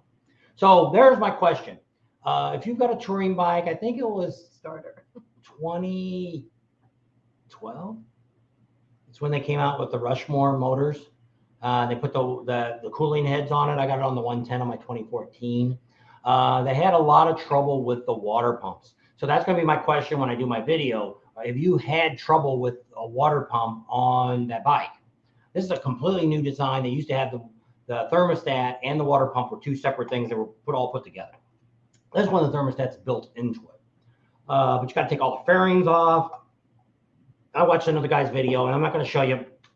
I'm not going to take you through and show you all the boring things of taking this thing apart and put it together. I'm going to show you what broke. What basically happened was we were coming back from California. We have our we have our biker bar. Rick Rack sells them, but I didn't buy it from him. I bought it from Biker Bar many years ago, probably 6 years ago. We bought this. 2019. Bought this thing to put my bike in and mount it into the trailer. And it's worked really, really good and had no real trouble with it. It's just, you got to make sure everything's straight, gets in there perfectly, and make sure it locks down. Well, this time I think what ended up happening is when I got it into the lockdown, so there's no straps or nothing you put on, just pull it in, locks it in, and it's done. And the handlebars, I couldn't get it perfectly back straight. And I don't know why it wouldn't let me turn it back straight. So I kind of left it turned a little bit. Well, I don't know what happened. The bike ended up jumping sideways between the golf cart and the side of the trailer and got caught on the bars that clamped down. I couldn't go forward and I couldn't go backwards. So when we finally got it to go backwards, we broke the water pump, broke the spigot coming off of it. I don't know if it's inlet outlet. I don't know which one it was, but can't be fixed. Well, it was pink stuff all running down, and he didn't know what it was. He thought it was transmission fluid. I thought that I poked a hole in the case, and ended up not being into the water. Still, this is like $500. If you want to get a good deal on Harley Davidson parts, we did find a dealer on the internet that gives it's either 20 or 30% I got off these parts, and you order over $100, they ship it to you for free. I'm not going to talk about their name because I don't want another dealer to complain, and they won't do it. They make you check a little box saying you're not reselling it, making money on it, you don't have a shop. And but hey, 20%, that I end up getting that cover, the water pump, sales tax, everything less than what my local dealer would have sold it to me for. So it was well worth it. It did take a little while because they didn't have the shield in. And they told me when I first ordered it, they had the shield. And then when I wrote back and said, when are you shipping this thing? I ordered it 2 or 3 weeks ago. And they're like, oh, the shield's not here. It's on back order. It should be here in about a week. And it did. And so I seen it was shipping and it came here yesterday. Always something, isn't it? She says, oh my gosh, that sucks. Yeah. So we're going to show you a little bit about a water pump. We're going to talk about that in a video coming up. Maybe that'll be my Friday video. Maybe I'll save it for next Monday. I don't know. What I'm going to be doing with that, show you how it's done. I'm going to give you a brief description of it. I'm hoping really you need to take the tire and the fender and all that off. I'm hoping with my jack that just raises the center of the bike up that I can turn the handlebars far enough that I can get in there and get the bolts out and all that. But since the water pump is different design, you have to change the hoses and everything on it. So that you have to take the fairing, the side fairings, I can't think what they're called. You got to take those all off. And the radiators are in there. You got to be real careful not to damage the radiators on both sides. And then I have to fill it all back up and get it going. So hopefully by... Somebody asked Sir Dyke. What are you going to say? What? Sir Dyke? I didn't say that. But I thought the guy in the one that's in Texas, I thought they would give a discount because they're always selling their clothes dirt cheap. If you ever need chaps or anything like that, what's that one? Is it Barnett's? Is that one that? I think it's Barnett's. They always give great deal on clothing, leather jackets, all that stuff. They give big discounts. Bye, Larry. And because Harley makes about 50% on their parts and stuff like that, and unless they're buying quantity and getting a better deal. But I mean, so they're making pretty good money on most of the stuff. But I mean, these dealerships got to make money too. And so I never got a chance.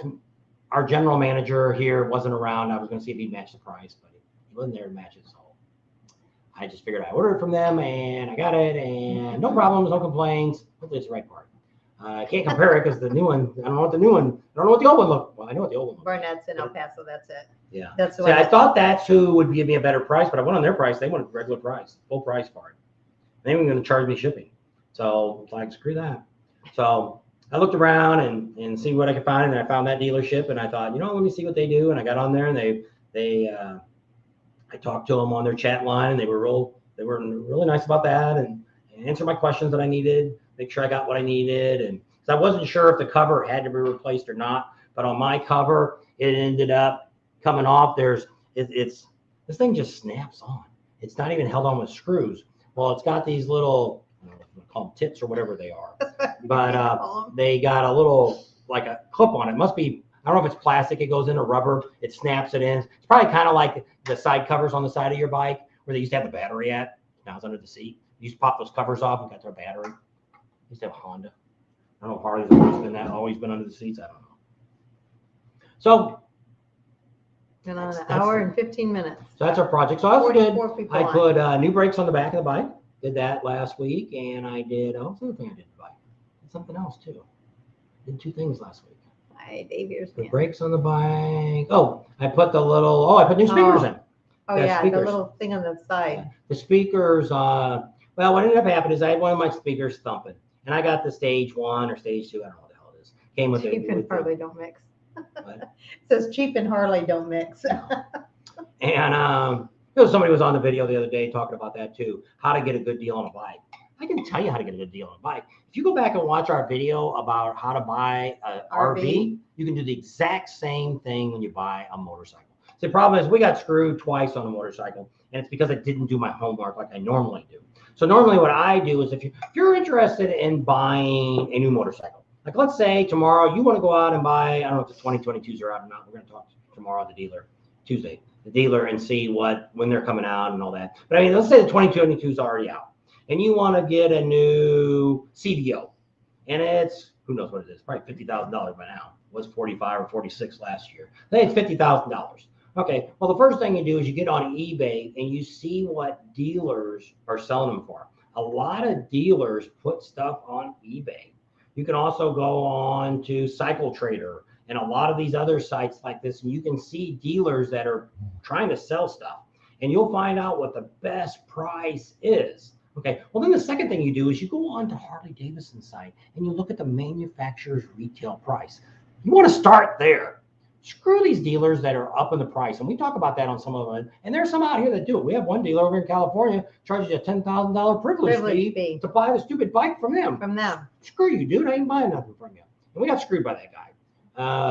Told us they were taking care of us. That's when her bike got totaled. We're going to take care of us. They took care of us. Yeah. And they said the 2020 models are going to be revealed January 26th. Oh, okay. We'll have to ask Tony about that. Yeah. So we're hoping to do is, I'm not real good at giving reviews on things, anything. Well, it's something that I buy and I use, I can give a review. But to go to Harley and talk about all the new bikes coming out and what they've done, I don't really want to read all that, and I really don't care because I'm not looking to buy a new bike. So I'm hoping, is it Cowboy? Is that the guy at the Las Vegas dealership? The one that does the stunts? Oh, no, Broadway Joe. Okay. I'm hoping he'll be really experienced on the new bikes, and we can talk to him next week or in January.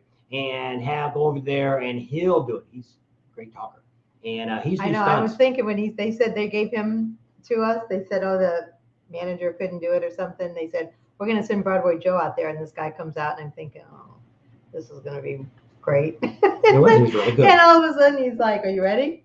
And Bob's like, "Yeah, go." And he's like, "Hey, I'm Broadway Joe." He was like going on, and I'm like, "Whoa, he's pretty good." He was very good at talking. And but yeah, hopefully we can get him to tell us because that's what's bad about when we get to a lot of these dealerships, and you guys probably have seen it. They're like, we've got some new bikes. And what? They don't have that charisma. Yeah, which we've had. Lakeland was like that. If you watch our Lakeland video, the dealership there, they were really good. I like that. They actually have a Facebook page and do stuff on it.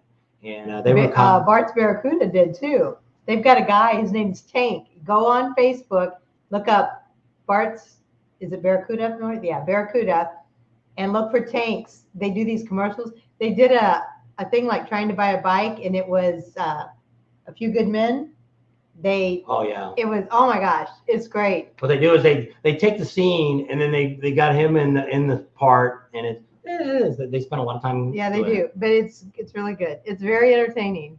And so yeah. Although I get entertained very easily. So we get which is neat by going out to all these dealerships, and a lot of them I could tell by just walking in a dealership what kind of dealership it is.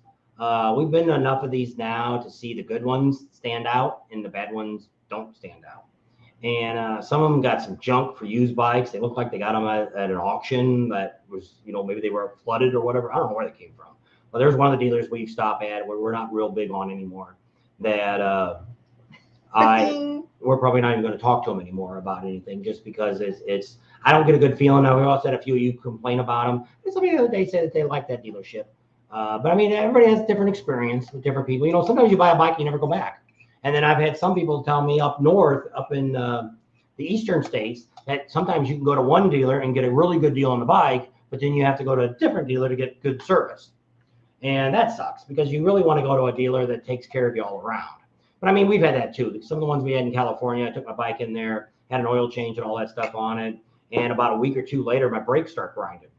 And I'm like, why didn't you tell us you would about have told brakes. me it needed brakes? I would have just paid you while it was already in the shop and put brakes on it. They didn't do that. They didn't check nothing. They don't put air in the tires. They didn't do nothing.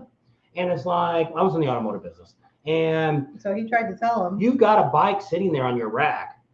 You've got the customer there. All you got to do is sell them on what they need to have. And if it's something that they know, especially, I would say probably 75% of guys that ride bikes can't do anything on their bike. They don't fix nothing. And I'm pretty much like that. And I just never was comfortable doing things. I do little electrical work and stuff like that. But I mean, I've put brakes on it before, and I can do shocks and stuff like that. I just never really wanted to tear into the motor or the transmission or nothing. I just never felt comfortable with it. So we'll see how that, that's what I say with these bikes that we're building. Speed's going to go through the motors on us. So I don't have to deal with any of the motors or anything like that. And hopefully none of them will have transmission problems or nothing. But most things I can kind of get through and see, especially if I'm not looking to work on bikes. I'm not looking to repair people's other bikes. I'm not looking to any of that stuff. So they said, Pating Nation, they almost forgot. Don't forget, it's well at 18 thumbs up. So if you're on, give us a thumbs up. How many people's on? My thing said 22. It says 41 up there. Now it says 40. So I don't know. Kind of slow tonight. Yeah, a little bit. Well, it's getting close to Christmas. Everybody's doing their Christmas thing. Yeah. So how do you like the pictures behind us? Does that give you? Oh, now it says 52. Thumbs up. I seen the monkey guy does that, and I thought, I got pictures. We got all these. We've got thousands of pictures that we take at the rally. So I just took a quick flash drive today, and I thought, because I was already planning on doing it here anyway, but we're going to do it in front of the tree. She doesn't want to show the kitchen because it's usually a mess. And I got Brooks cooking for dinner. So we thought, I wanted to do something a little different, and especially being our Christmas show, we wanted to be by our Christmas tree. We put it up this year, and thought, hey, we got the big TV behind here. Let's see if I can get some pictures going on that thing today. Probably later on, I'll fix a PowerPoint up where you get some solves and stuff. But it's something I just wanted to kind of do to see if just something else going on. Maybe some people would sit there and just watch the 15 minutes, watch the video, watch the pictures behind us to see what's going on back there. And so it's something new, something different. Got lights up too. We have soft boxes here. Make her look better. Covers up the wrinkles. That the soft boxes are supposed to make it look better. I had the regular bright lights the first couple of videos we did at home, and she was like, oh my gosh, look at what I look like. Oh, you put this up on this big gigantic screen, and it's like, oh my gosh, I got craters in my face. Look, there's Jesse from the Full Throttle, Jackal. We met with him a couple times now. Jesse Dupree. Yeah, he's a great guy. He's a guy that does a lot for veterans. He's a great guy. He does a lot for a lot of people. I don't know how he keeps up. Yeah. He's kind of like who's the guy from Rolling Stones, Keith Richards. Not saying he's on drugs or nothing, but I mean, he's just like, he does everything. But it's just like, we meet a lot of really neat people, all different, just like meeting some of you guys, to meet the different people that you do at a rally is very unique. The vendors are different. Some of the vendors are just like carny people. They're not, like I said, we don't talk to every vendor that's out there. And a lot of vendors want to talk to us, and we just don't, I got enough vendors to talk to. I don't want to be a commercial, and I don't know how many of you get tired of seeing that, and that's why we try to do, like with Rick Rack now, we try to get in the shop. And while they're working, want to show you some of the things that they're doing. And the guys are pretty good with me now. They're all real comfortable with us being in there with the camera. And I always pick the 2 or 3 best guys they got. And I film some of them, and I can ask them questions, and they'll answer them and stuff. And I think that's neat. And Cyril's starting to do that with us. And I think that's why I like to do that, because I like to let people know how long you're expecting to have something done. If you're going to have something done at a rally. And, a lot of people say that to me. They're like, why do you have your work done at a rally? Well, like here, where we live here, we have a couple of really small independent shops here that have gone in and out of business a couple of times. A lot of them don't have, this isn't a high paying area. So the guys ain't making a lot of money. And if you're really damn good, you're going to go to California or go someplace where you can make some real money an hour, not $15 an hour working on a motorcycle. So that's another thing. And so like here, if I wanted to buy mufflers, either I can buy Harley ones, or I could go to one of these independent shops and they can order something, and they're probably going to jack it up and cause me freight and all this other stuff, and I can't hear it until I buy it. So where you go to a rally, you can look at a lot of stuff. That's one of the reasons I really like Sturgis, because they got so many different vendors there. If you're looking at mufflers, you got Vance and Hines, and you've got I just forgot them all. But I mean, there's a dozen probably different manufacturers there selling mufflers. And most of them got them on bikes, so you can hear them run and hear how they sound. And, they're all going to sound different as your bike gets older and it blows the insulation out of them, fiberglass out of them. They're going to get louder. We got one of the vendors that I've had bikes before, which is Freedom Exhaust. We're hoping that we're going to catch up with them here. They're in California. When we get to California next month, we're hoping to sit down and talk to them. They haven't been doing any rallies because of the virus and all that. They just stayed home. And most of their mufflers they can't sell in California anyway. They have to sell them outside. But I mean, I bought 2 sets of my previous bikes and really had good luck with them. No real big problems with them. And I'm looking now to change my Screaming Eagle pipes are on it now. I had the converter taken off. Oh, got a super chat. It looks like it. Super chat. Danny. Thank you.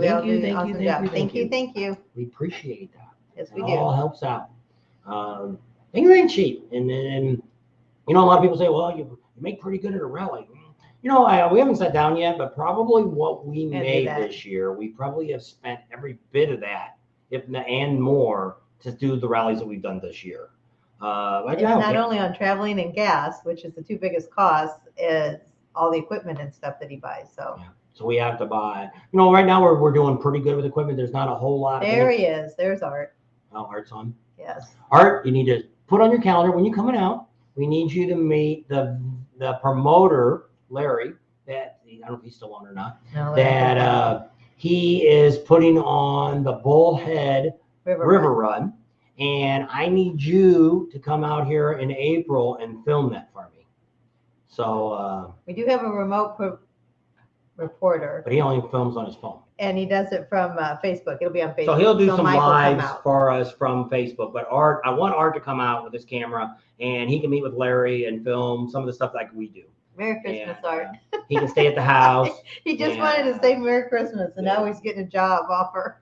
Get a job offer. He had a lot of fun doing the IMS. I think I could tell after he talked a couple times, he could get the bug for doing this. And because he thought about going out to Sturgis, we talked about this last time, that he might be willing to go out and do those pictures like they do at there. And Art would get a better deal and do better pictures. And in our Harley group, Art was the photographer in our Harley group. And so he's got a bunch of cameras for taking pictures, but he's also got a couple. His new camera he's got, it also does video. And so he can take the video, and you can even do 1080. It doesn't have to be 4K. And then just send me the chip, and while we're on the road, and then I'll edit it, and we'll put it out a week or so afterwards. And then Art can get a little experience there. And what's nice is you get a lot of free stuff. We'll get you tied in with some of Larry will introduce you to a bunch of people during the rally and stuff. And if you come out here early, we're hoping to talk to the police chief here in the next week or so here in Bullhead, and some of the other people. Stay at the house. Yeah, so it won't cost you a lot. Or stay with Willie. Did you hear Sweet Petunia's coming out? She knows we call her Sweet Petunia. She's a Sweet Petunia. Right, Art. She's Sweet Petunia. She asked Art that one time, why does he call me Sweet? He says, you smell like a Sweet Petunia. Anyway, hour and a half.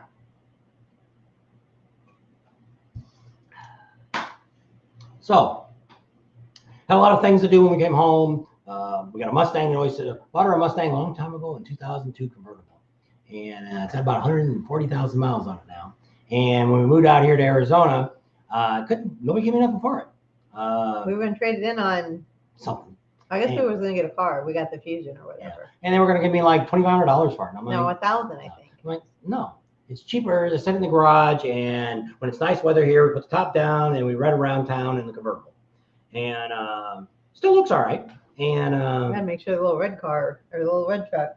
Yeah. So we have that, and then I put $700 in that and get electric fuel pump put in the tank. That guy screwed me, but I wasn't going to drop no gas tank in the garage. If I'd had my other building built, I would have probably done tight. Yeah. Steven said he's going to use our pinstriper guy this spring in Myrtle Beach. Yep. On his new bike. He just got is it a Road King? A Road Glide? And make sure when you go to all the vendors that you see, anybody that you've seen on our channel, anywhere along the line, that's right. What that does for us is it gives us better attention from them. That when we come up and talk to them, they're like bending over backwards to talk to us. Most of the vendors, that's what they say. They do anyway. Some of them actually told us when we first came up, they're like, we don't really know who these guys are. We'll talk a little bit to them. Well, now we come up, they're like, hey, Bob and Tam, come on, hey, man. And it is great. It gives us that acknowledgement that they appreciate us too. And it's funny. It works out for everybody. It's funny how we do get a few handful of people that refuse to talk to us, and people look at it and they're like, all of our vendors say that. Why would anybody turn down free advertising? I said I have no idea, but I know there's one vendor that blew us off right away. First time we seen him in Sturgis, and we see him now and then, and they know Chubby Cuts, and I know they want to do an interview with us now. Too late. You screwed up, you ain't gonna get it.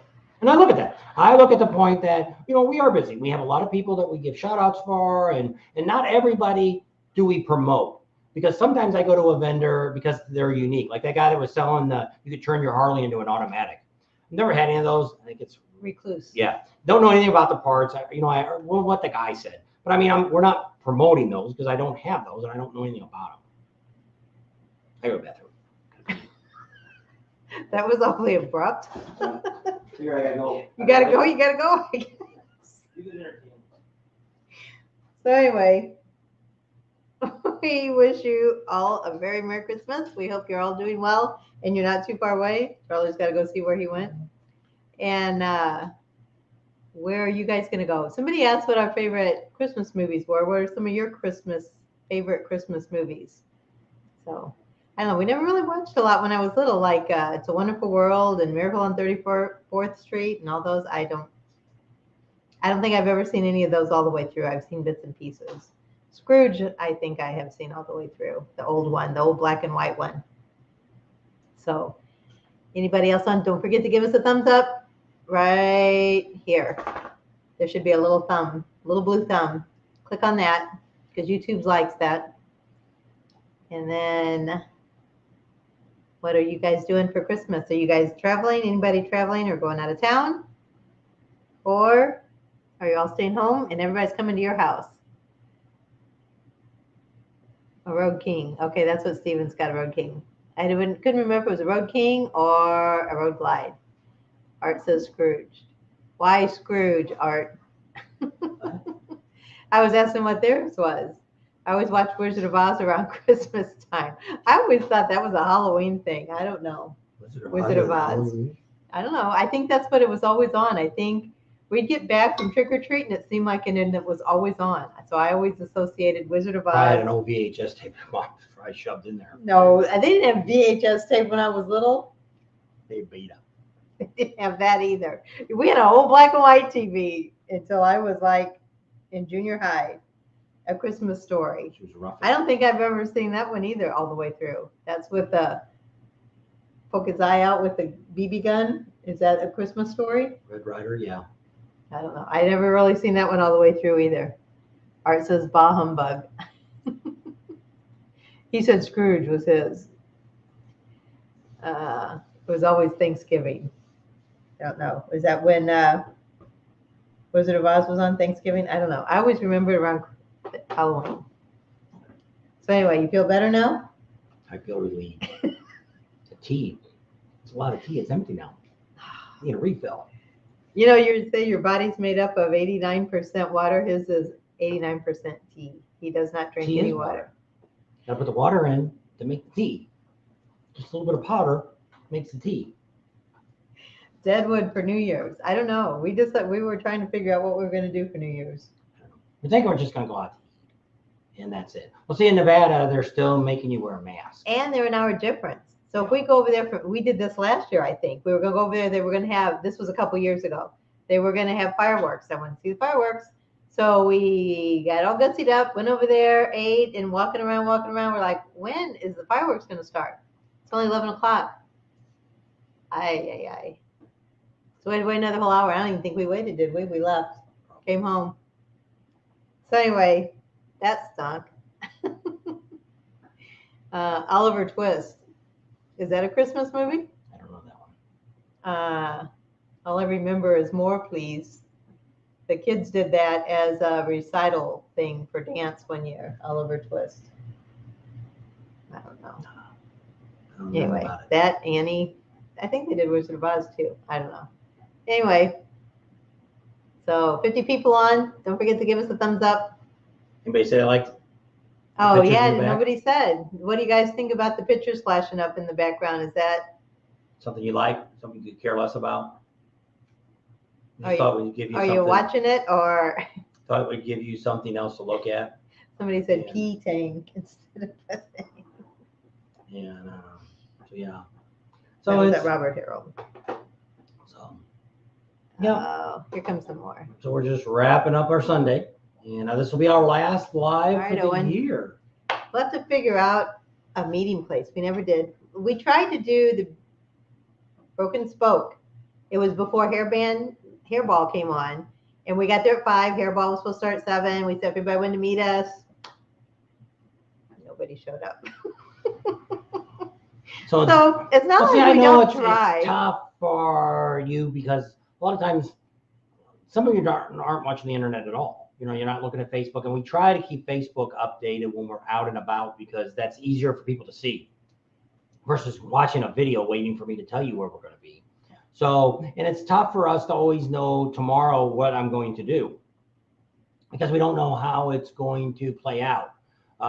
Sometimes we get someplace and we're tied up too long. Or, you know, when we did the topless thing out there, we knew we were going to be out there all day. We could tell people in Sturgis we'd be there. You know, if there's an event we're doing and we're there for the whole event. But see, it's like this year, if we're out there in the topless thing, you know, that they have on Tuesday out there in Sturgis, we will not be there all day long again. We're not going to film all the craziness after it starts. We're going to go back and do it like we did the first year, where we just come in and we get everybody up until the 2 o'clock when they start the show, and we book. I just didn't get that big of a response for people watching the premiere or the Patreon one, which costs you $25. So for $75, you could see all 3 parts of it, or 4 parts, whatever it was.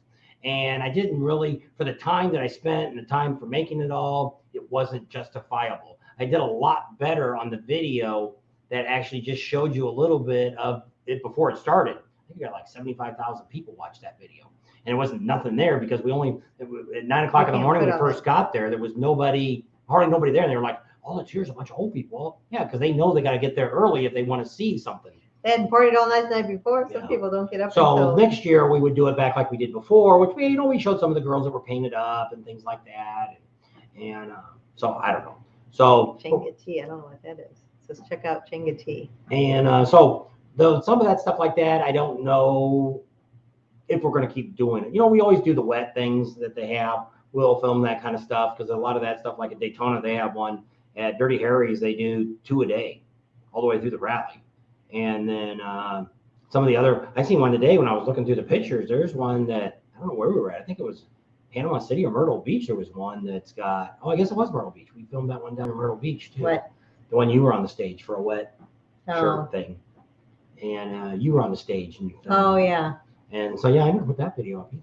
That was a Sick Bean Blow. Oh, okay. When I was And so up we there, put that on the $25 And one. Karen. So what I was try to there do see- is on the $25 one, we try to put an adult type thing like that on that $25 one. And you can watch everything on 25. But for $9 for our Patreon, you get pretty much most of the videos that we put, all the videos we put up, other than the adult ones. And you get to see all the pictures that we put up. And I've been trying to put pictures up every couple of days, putting up some pictures from this year's rallies. Some of the pictures you see back here, you might have seen on there. Some of the girls, some of the That's bikes, the truck and trailer. things like that show you what we have in the archives. And that's one of the things I got to do here in the next few weeks, get all my hard drives straightened out. We got a lot of stuff on Sturgis, and I want to put them all on the same hard drive for all the years, keep them together. Easier to go back and recall something and things like that. So they said your head's covering up some of the pictures. You need to scoot over closer to me. And a bunch of people said they liked the pictures. Danny and I don't know if it was Owen, Paula, Bill. I think they all said they liked the pictures. Because out in where the bar is at, we've got a smaller TV out there. I think it's a 40-inch TV or something. And so I don't know how that would look, but we don't face that way when I do it. So I don't know.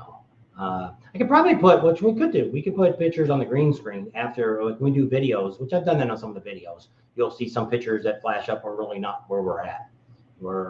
It's pictures that she's taking. Like we're in front of the Sturgis sign. You see a lot of videos that when we talk about Sturgis, we'll be in front of the Sturgis sign. We're not in front of the Sturgis sign. We're in front of a green screen. From a picture she took of Sturgis sign. So All right, so wants to know if that's his Christmas gift, a free access to our adult site. Are you coming out on, when you coming out? I can send you the link. I can't give you a free access because they charge me the money. I can send you the video. I was up there filming. I wasn't participating. A girl put one on the other day. She had things stuck, some smiley faces or something over her. And in the background, you could see our sign that said Bob and Deb's Excellent Adventure, the A-frame sign that I had made up. And it was on the stage, and I wrote the girl, and I said, she goes, do you have any pictures of me? Yes, I have pictures of 50 of those girls. So yes, all 50. If you showed it, I took a picture. We got video of it. And so I've still got all that video. We put it on, I thought YouTube would let me put it on there as long as I made it private. Well, they yanked one of them, the last one, which got kind of wild. And girls were spanking each other and all kinds of crazy stuff was going on. They looked like they were doing other things. They weren't, but YouTube yanked it. And then I put it on, we got this other site that's called Venmo, but they charge me a month. Well, I can only put really one decent video on there a month for the price I pay, $20 a month or whatever. You got to pay more. Well, Patreon is getting ready sometime in the first of the year. They're going to let you start hosting videos on their site, which would be great. And so hopefully they won't be strict on some of this. To me, a girl that doesn't have her shirt on isn't, you go to England or overseas and it's not a big deal. Any word on the patin patches? No. Got some new stickers coming. I've been on the road. I haven't really had time to even think about that. Sloan, the bartender. Somebody else said they thought they saw one of their ex-girlfriends up there in one of them pictures. Sloan, the bartender. Is that the guy? He's at all the rallies. That's for a moment. Well, no, this was a long time ago. He wrote I that. don't know what that is. There's Charlie. Yeah, that's Charlie Dog. He's like, what? What? He says, it's past my dinner time. It is. Come here. Can you come up here? Come here. Come here. Can you see him? No, that thing's in the way. Oh, he's a big boy. Him's a big doggy. Oh, I should. He's going this year with us. Yeah. And he had me on, because the Buffalo Chip didn't allow dogs. They do, but they don't. That was my senior pictures, I called them, because that was on my 60th birthday. A picture of me in the tree. Oh. There's a better one than that one. I didn't really like that one. I just picked one. Anyway. So there's a whole bunch. You're caught up. Yep, I'm all cut up. So we tried it up a little different. She got a little mouse down here to work instead of her leaning and hitting the TV I'm screen still kind of or the phone. Because we usually we're doing this on the phone. Like if we're at the rally and stuff, we got a microphone stuck to the top of this, and it's in a little thing, and that's what we're talking on. That's what we answer. That's why we're usually constantly putting our glasses on, because we can't see your comments. So now we've got the regular laptop. This is one of the computers I do, a PC that I do most of my editing on. I got an Apple, and my daughter, they're real big Apple people, and she showed me some things on the Apple and couldn't figure out why I was using my Apple. So I'm using it. He bought it like 4 months ago, and he hasn't used it. It's not cheap. And so we used it for the live last Sunday. That was the computer I used for the live. I used that camera. We bought a new camera for this, $60 off Amazon. Trying that out to see. It's supposed to be better quality, better clarity. I don't like it because it's got the microphone built into it. I'd rather have. Do we sound better today than we normally do? It's very sensitive. I don't know if you can hear. We have a beer cooler over here running. If you can hear that running all night long. And it's an old Coke machine that our daughter gave us, or we bought from them. Give them money for it. They use that as their second fridge out in the garage, and they were going to get rid of it and get a regular fridge. And he's like, "We'll take it." Well, and now it sits because I have another refrigerator out in the other garage. Well, see, if I fill the other refrigerator up with beer and all that, it's full. You can't really put nothing else in it. So here we took out all the soda and the beer and all that, and it's in this cooler here. And it's not like a soda machine. It's one set racks in it. And so a lot of people that come over to do work or whatever, they're all like, "Wow, you got a beer fridge in your living room? That's so cool." And I'm like, "Come here, I need to show you the garage outside. You think that's something?" So our pretty much most of our house is a Harley themed. If you've seen some of our things, it's there's on this side, it's got an eagle and a Harley motorcycle with the emblem in it. That's on that wall. We've done a couple videos from that here lately, intros from. Got a shelving up here. I used to own a Skelly station many moons ago. One of the last service stations that was a Skelly. It used to be a truck stop, and it had a car station. And that was my 18 years old now, owned a gas station. And so I have some stuff up there that her dad used to have a golf station. We got a couple things up there that I used to collect matches when they used to have matchbooks. I probably got a couple thousand matches up there in vases. Jars, big jars. What else do we got up there? I got some motorcycle parts. I got a guitar over there hanging up on the wall. But we got like a edging that goes all the way around the living room here. It's an open ceiling, and so it sits up there. We do have a roof. Yeah, we do have a roof. And it's not like the Alamo. I couldn't believe the Alamo didn't have a roof. Anyway, they got 4 fridges there. They said we've only got 3. But yeah, it is what it is. And we'll probably have more when we get the other garage. I like to get a freezer. Put stuff in. But that's a whole lot more stuff to do. It's a building I still got to put electric in it and water in it. We got to put a septic tank in it and a whole bunch more money got to spend. So I was going to do the septic tank myself, but now I think it's going to be more than I can handle. And I'll do the electric and the water, and but not the private pay to somebody to do the septic. Hopefully it won't be too bad. And so we'll see how that goes. And then hopefully by the time winter gets around, December, January next year, we'll be able to get our first bike in there and start seeing if we can get stuff done on it. Depending on what we do, we're going to try to talk to some dealers. I'm going to try to talk to our biggest dealers again here and see if we can get something out of them or not. And go from there. Steven says we sound great. So you can hear us good? We're not too loud, too squeaky, too Mickey Mouse. They say I sound like a Mickey Mouse. Who says that? A couple people have said that. So, I don't know. I don't know either. So pretty exciting. We're cold here. We're in today. Probably got. I don't know what today got into. Probably the 50s, 60s, mid 60s. No, it says it's 61 now. So no, it's 57 now. So probably got up right around 60. So it's been cold. Yeah. When to come home. It was 63 was the high today. That's what they were predicting. Last Sunday when we went to church, I don't know if you saw the thing on Facebook, it was 34 degrees. Yeah.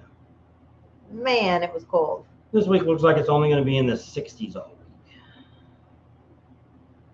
I came back at the wrong time of year. So if you guys are on, don't forget to give us a thumbs up right here. Me, by me. Somebody was asking about Mexi Philly. Looked like he posted something. He put, oh, that was 3 days ago. Yeah. I don't know. We've been watching him here and there. Well, we don't end up. Well, what ends up happening when I look at the YouTube, I don't really see a whole lot of nothing that really interests me right now. And I don't know. Well, see, a lot of people are trying to sell stuff too. It's a real big selling. I mean, we're going to put a selling one up tomorrow, Monday too, probably one on luggage. But I mean, I'm not really selling it. If you don't want to buy it, that's fine. I don't get nothing for it either way. We're telling you our opinion. Yeah. So in something that we found that through all these years, I found the best bag in the world for a bike. And overly, I wish I would have had it 20 years ago. And but you know, it is what it is. And so that's what we try to do, is show you stuff. You know, we're going to do some stuff here, which I don't know if I'll get it done or not. We're going to do some stuff with Ciro, put some lights that I really want for my bike that I was thinking about getting. I want to get one for the, you know, they're selling, I hate to say anything bad, but I mean, some of the lights that you look at get a little gaudy, a little too much. You know, I've already got a tour pack that's got you know, I'd like to get the light that's in the luggage rack, but only, Ciro? no, it's the one that sells the headlight we got from Custom Dynamics. Custom Dynamics, the only one that sells that one. Brick Rack has it. And I don't know if I want to spend the money. I don't know if I want it that bad or not, to spend money for it. Ciro's willing to give us stuff if we do a video for them, but I'm not going to put their logo and all that kind of crap that I see some of these people doing. I'm not interested in that.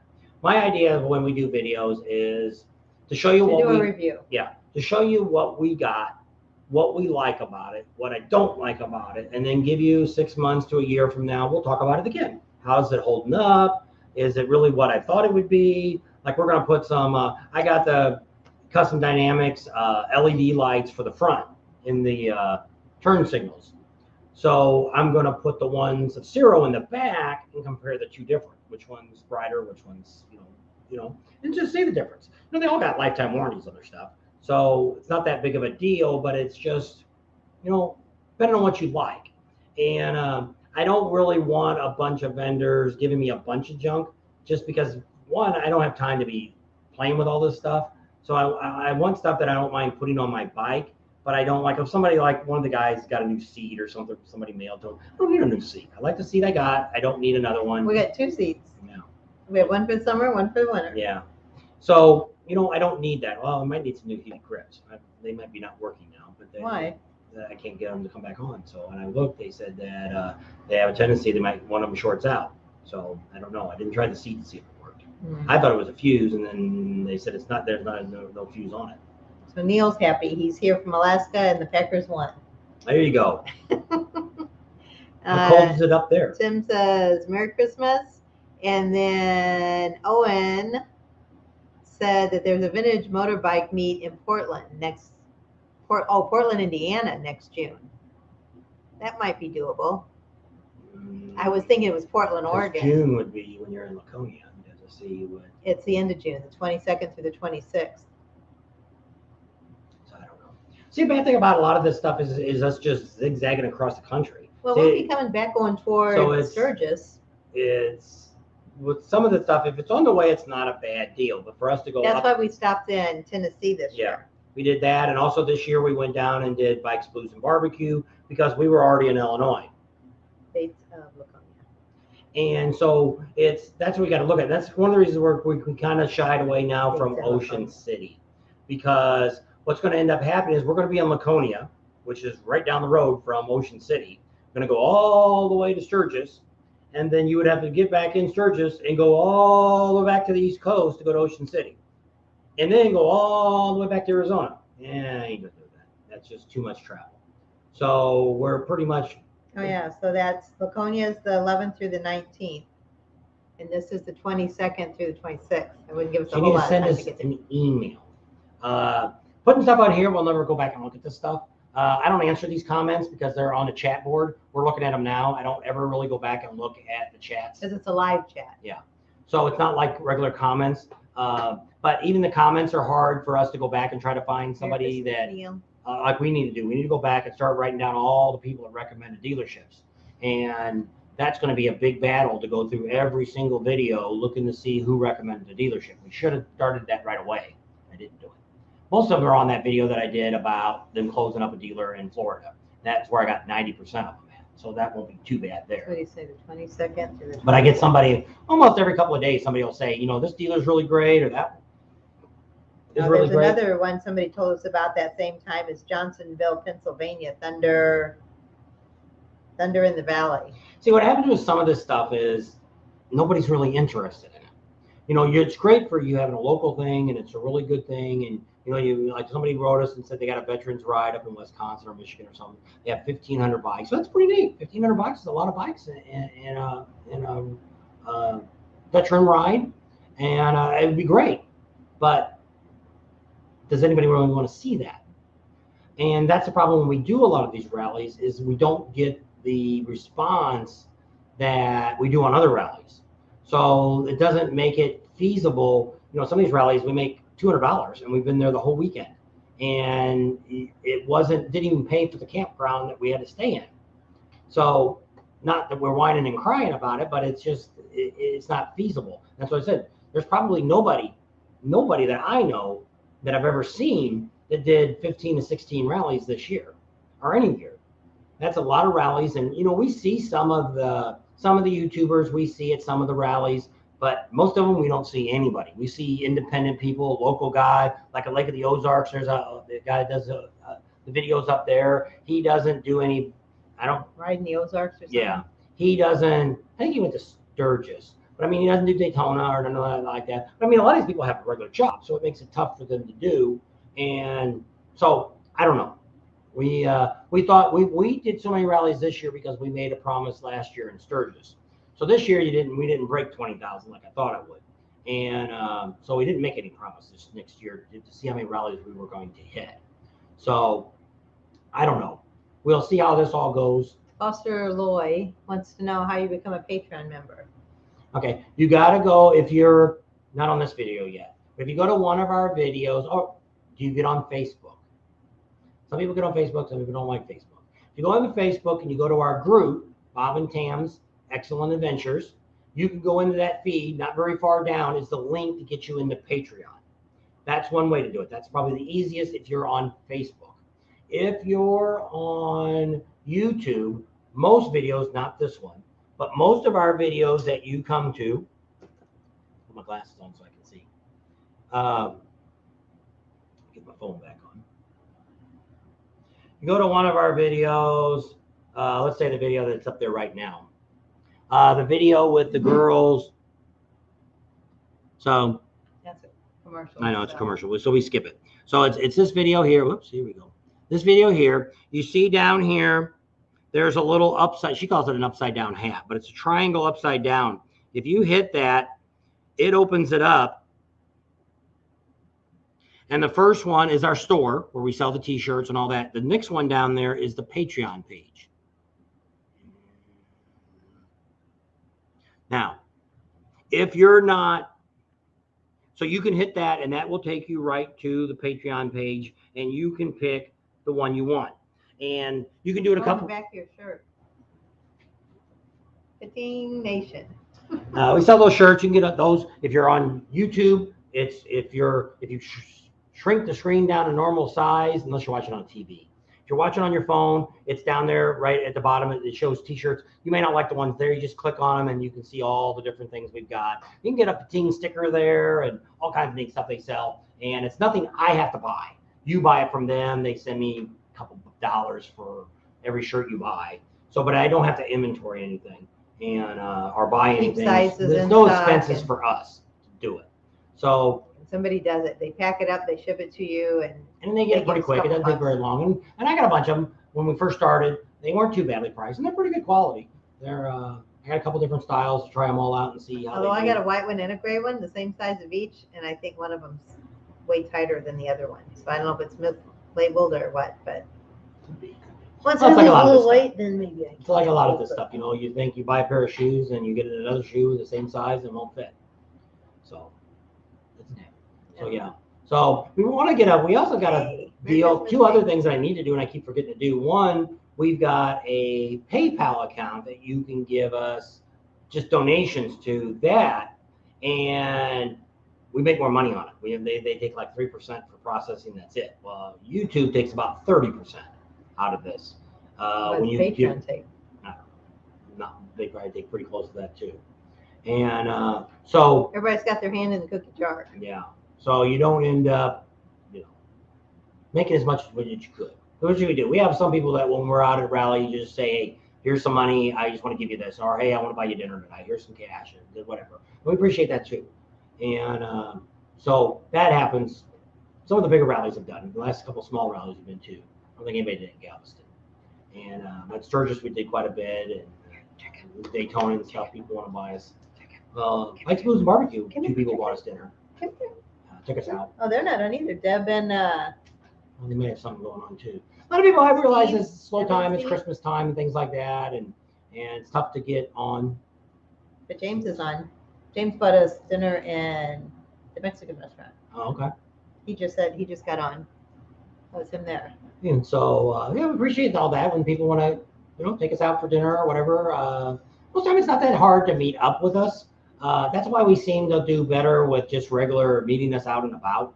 If you watch the Facebook pages at the rallies, we'll kind of tell you, hey, here's where we're heading. Or if we're at a restaurant, I'll send a picture when we get there and say, hey, here's where we're at. Come on by. If you guys are close by, come on We down. don't mind you stopping in and saying hi or want to take a picture or whatever you want to do while we're eating. It's not that big a deal. Join us. Yeah. Dinner with We us. don't really have business meetings with anybody. So if you see us talking to somebody, it's another subscriber we're talking to. We're a vendor. And I mean, you can always butt in on a vendor. They're not paying nothing for what they're doing either. So Paul's not on here. He's usually I on told you, too. he's the one that told me his wife's got a Oh, Christmas party. all right.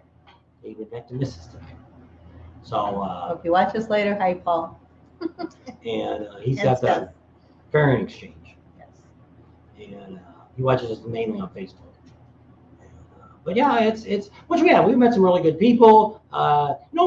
Talking to a lot of these vendors, which we didn't get as many interviews as I wanted to do here at the end of the year. Rick Rack was going to do it, and they didn't do it. Maybe we might do a live with them here after the first of the year, talking about some of the things. Like one of the things that we wanted to do, we did it with Speeds about a guarantee. A lot of people say that too. That hey, I want to go and buy $3,000 shocks for my bike, like you did. What happens if I have a problem with those shocks? What's Rick Rack going to do for me? Well, we'll tell you what they'll do. And most of all the vendors that we give shout outs for that are our normal regular vendors, all guarantee their products. So you don't have to worry if you're out and about and something happens to your Chubby Cup, the screw strips out or something. He'll mail you a new one or whatever it needs. He'll take care of it. If you had it, he told us about a guy that had bought something 20 years ago from him and expected it for something he ended up fixing it for the guy. But you got to think reasonable.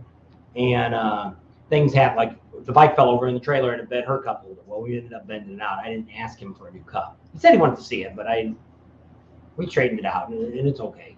And but I mean, it's not It his still fault. holds my cup. It's not perfectly round anymore, but my cup's still But I mean, it's in not it. his fault that something happened to it. So you look at this kind of stuff, and so that's what I said. There's a lot of different vendors out here, a lot of different Charlie's dealers, to go potty. and so we try to find some of the good ones for you, like Art. I don't know if Art's still on here or not, but he got screwed by a vendor in Sturgis, and he's actually from California and bought a fairing from him, a stereo, and they screwed his bike all up. And but that's one of the reasons we kind of do this. Give you good vendors that we know that will take care of you. And we don't mind talking, just like the campground stuff. A lot of people say, oh, why don't you go there? Why don't you go there? Most of these campgrounds that we try to approach just don't want to give us the time of day. And that's all right. We'll go back one, like the Hog Heaven was like that. They said go talk to the lady, Teresa or something's her name. I don't know what her name was. And so we went over there, and it was right before the rally started, a day or two before, in Sturgis. And we went there and met her, and I think she lives in that trailer. She was looked like she just got out of bed.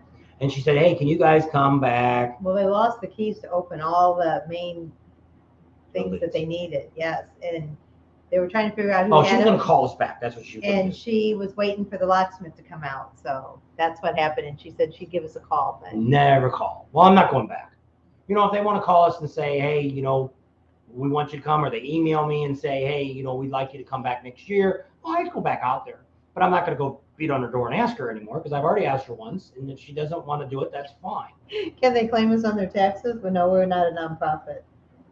No, sorry. It's like, nope. I don't think that'd work. We were trying to do that. We were going to do the veterans thing and do a nonprofit, but it's like $10,000 to get a 501c because you got to hire a lawyer. You got to do all the stuff and this and that. What a pain in the butt. So it's like, I'm not doing that. I don't know what we're going to do. We're going to try to talk to some of the, maybe Rod at the Buffalo Chip and see if he wants to work with us on this, where the money would be sent to him and then he'd write us checks or send checks to the people that need whatever we need to do. If we need to buy a new tire, or, you know, because we don't have anybody that gives us free tires, or that's going to give us a free tire, but if we had to put a tire on or something like that. And so we're thinking that we would let you guys donate money to that, and then that would be what the goal was. It'd be a 501c, and then you could get a tax deduction for it. And then that would make things a lot easier for all of us. And then we had some of the vendors that would give us free stuff.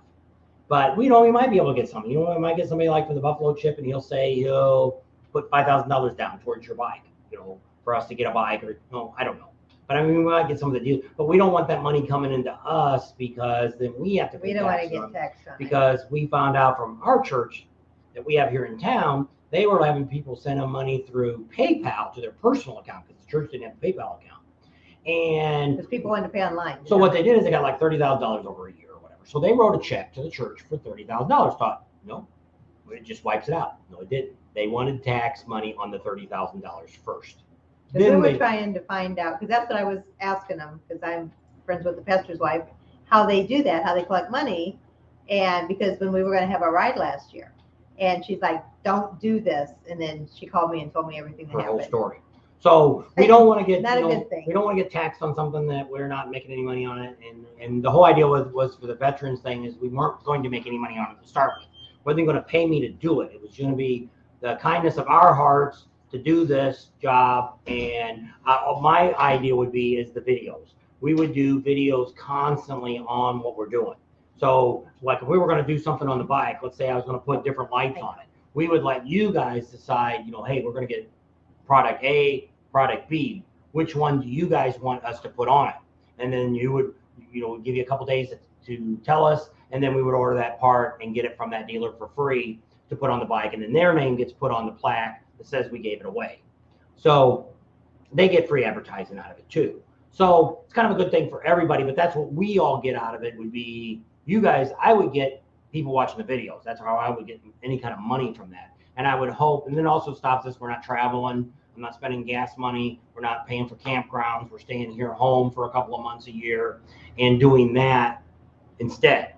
And I know there's a lot of people that work on bikes, like that Shade Tree guy. He's got a lot of views. I've seen his the other day. He had a live. He had 795 people on his live. That's crazy. That's like what we had in Sturgis. Yeah, we had 1,000 in Sturgis once. And but I mean, it's here. You know, our lives we have here, it's around 50, and usually I done pretty good, but the last couple of lives afterwards only done about 400 views, which is kind of sad. And but I mean, it's okay. It's better than it's just getting us more videos that are being out here for people to look at. YouTube looks at this and sees, hey, you know, they're putting videos out. We'll kind of try to recommend them more. And I don't know how they recommend consistency. Yeah. So that's why we try to do the 3 videos. YouTube wants me to go back and keep one out every single day. Well, when there's no rally going on, I don't have everything. We don't have enough content. I can't sit here and just ramble on every day like some of these other YouTubers do that don't really tell you anything. And I don't know. I don't know how some of them get those kind of even, you know, get hundreds of people just to watch a video that you're just talking crazy shit. I don't know. I would think you'd want to hear something. So I try, when I do these lives, I try to have a little bit of an agenda that we're going to talk about. You know, we're going to talk about the Bullhead River Run. We're going to talk about, you know, we've got some things set up with the Vegas dealer. We're going to be meeting with them to set some stuff up for next year. We're going to do we didn't talk a whole lot about it. We're going to get a couple other vendors on in January to talk about like speeds. We'll have them come back on and we can have a Q&A. It'll be during the week though. We'll do like a Wednesday night or something like that, not on a weekend like this, to where you guys can come on, you know, in the evening after you get off work or whatever, and do some tech talk on. Maybe Saturday morning. Yeah, who knows? I don't know what day we're going to do that yet. We're still talking about that. And but they all said the same thing when we talked to them at the end of the year. Yeah, we'll be happy to do something like that. And I think that's neat because it's a good way for you to ask. So a lot of times you go to these rallies, these guys are busy. So it's really hard to ask them what you want to do. Because I'd like to do some performance stuff on my bike next year. I want to get rid of the chain, put in the gears, probably change the lifters, do some stuff to it, put different cam in it. Not a whole lot. A little quicker off the line is what I want. I don't care about top end. But a little quicker off the line what I'd want, and see what they're going to recommend to me to have done for next year. Other than that, I don't really have a whole lot. We're looking to get a few lights from Ciro. I want to get the one that's in the fairing, that's in the deflector in the front, and then the lighted strip across the front of the windshield, the turn signal. The new light they have on the back of the bike, I just think that's too much light back there. You already got in a tour pack. I've already got that big light across the back that lights up. So they got this other one that goes right on the lid, right on the, actually where we got our name at there.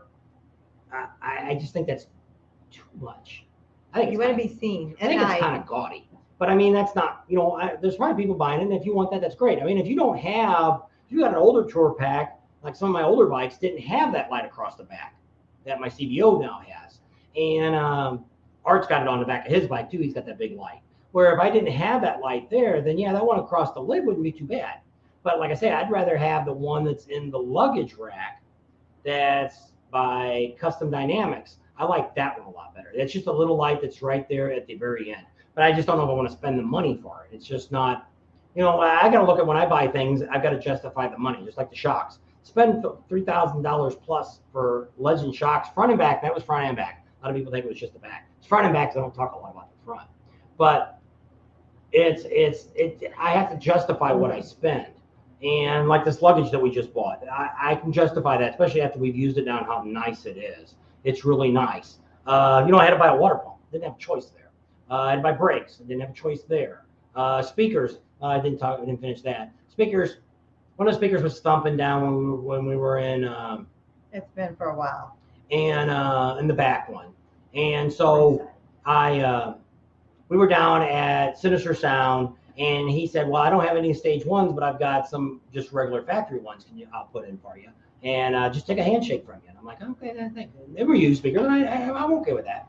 And they sounded pretty good for the first couple of days. And then when we got to California, then it started thumping on the other side now. The bad news was I let them have my other good speaker, and I shouldn't have done that. And they asked me, you want your old speaker? And I'm like, what am I going to do with one oddball one?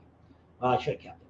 And because what I was thinking about doing was getting some speakers from Rockford or something like that, but nobody wants to sell just the speakers because they'd rather sell a whole set of stuff because there's shortage on all this stuff. Yeah.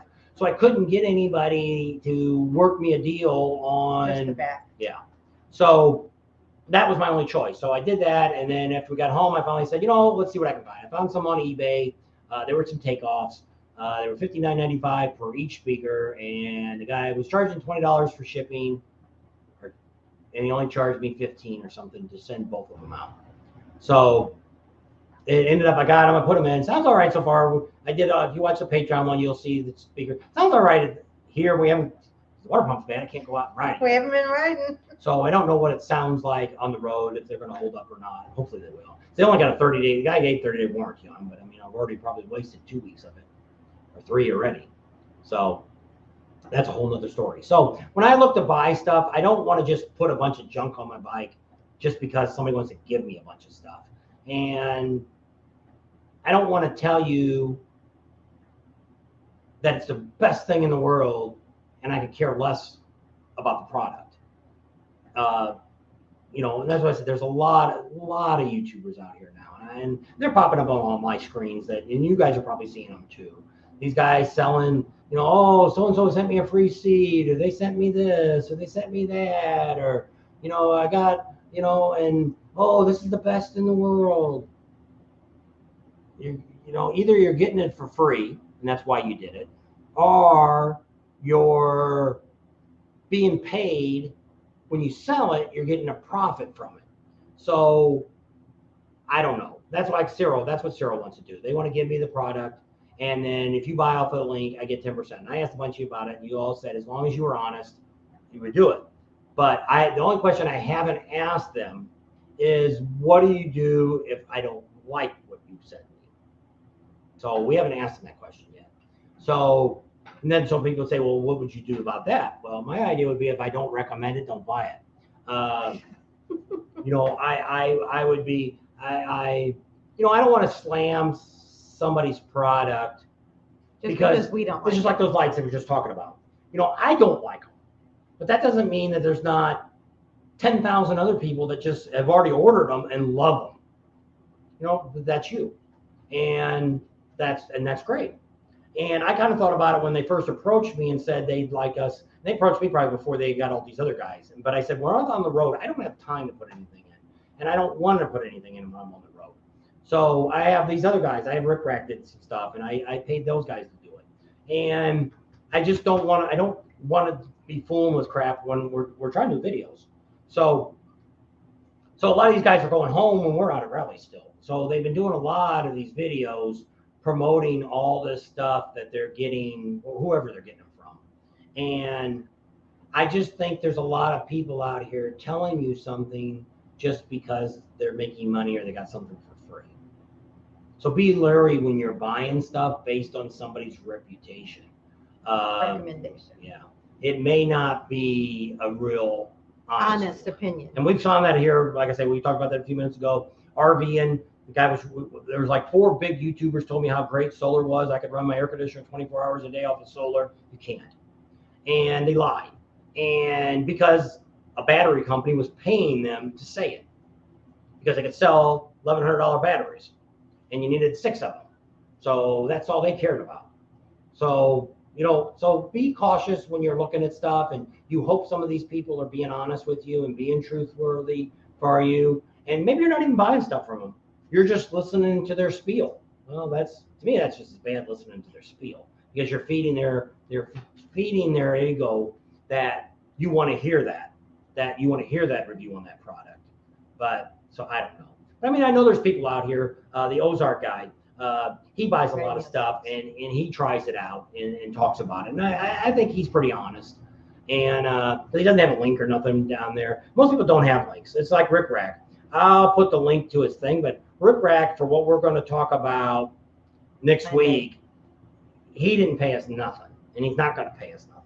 And but it's the same thing with the shocks and stuff. I didn't get nothing from the shocks. I didn't get nothing from the headlight. I still paid for that stuff too. So, but I don't know. It's stuff that we bought from him that we like, and we're just passing it on to you, that you guys might like it also. And we're not rich enough to buy 2.5 hours. 2.5 hours? Yes, it is. Oh, then we're going to end it up. We're all done. It was an hour and a half ago. Well, I'm just telling you, it says 2:17. And we're done. Bye. So we want to wish everybody a very Merry Christmas and a blessed New Year, and have a lot of fun with your family and friends. And subscribe to our channel if you haven't already. Share us with your family and friends. Think about Patreon. Give us a big thumbs up. Ring that bell for notifications. And we'll see you on our next video. We got more videos coming up next week. We will not have a live for at least 2 more weeks. We won't be doing one next weekend. We won't be doing one on New Year's Eve either. Those are all. So we'll see you in the new year, 2022. Yeah. And we'll have a lot more new stuff going on, because we got some stuff. We're going to be meeting with Larry that's going to be doing the bullhead ride that we have out here, the river run that they're going to be having out here. We'll be already talking to Las Vegas. We'll find out what kind of good interviews we're going to be having going on out there, and see if we can get an update on the new bikes, and get you some good up-to-date information. And at that, we're going to leave you right here while she answers the last couple of questions that came up. Merry Christmas, Paula. Happy New Year. We appreciate all you guys. We really do. Part of our family. B&H, part all, Vision, Tuner, Dynamite, 110. All right, Roy.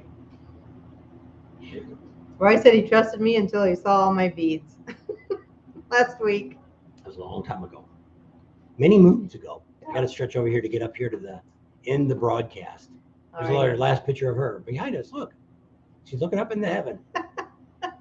Bye. Merry Christmas. Love y'all.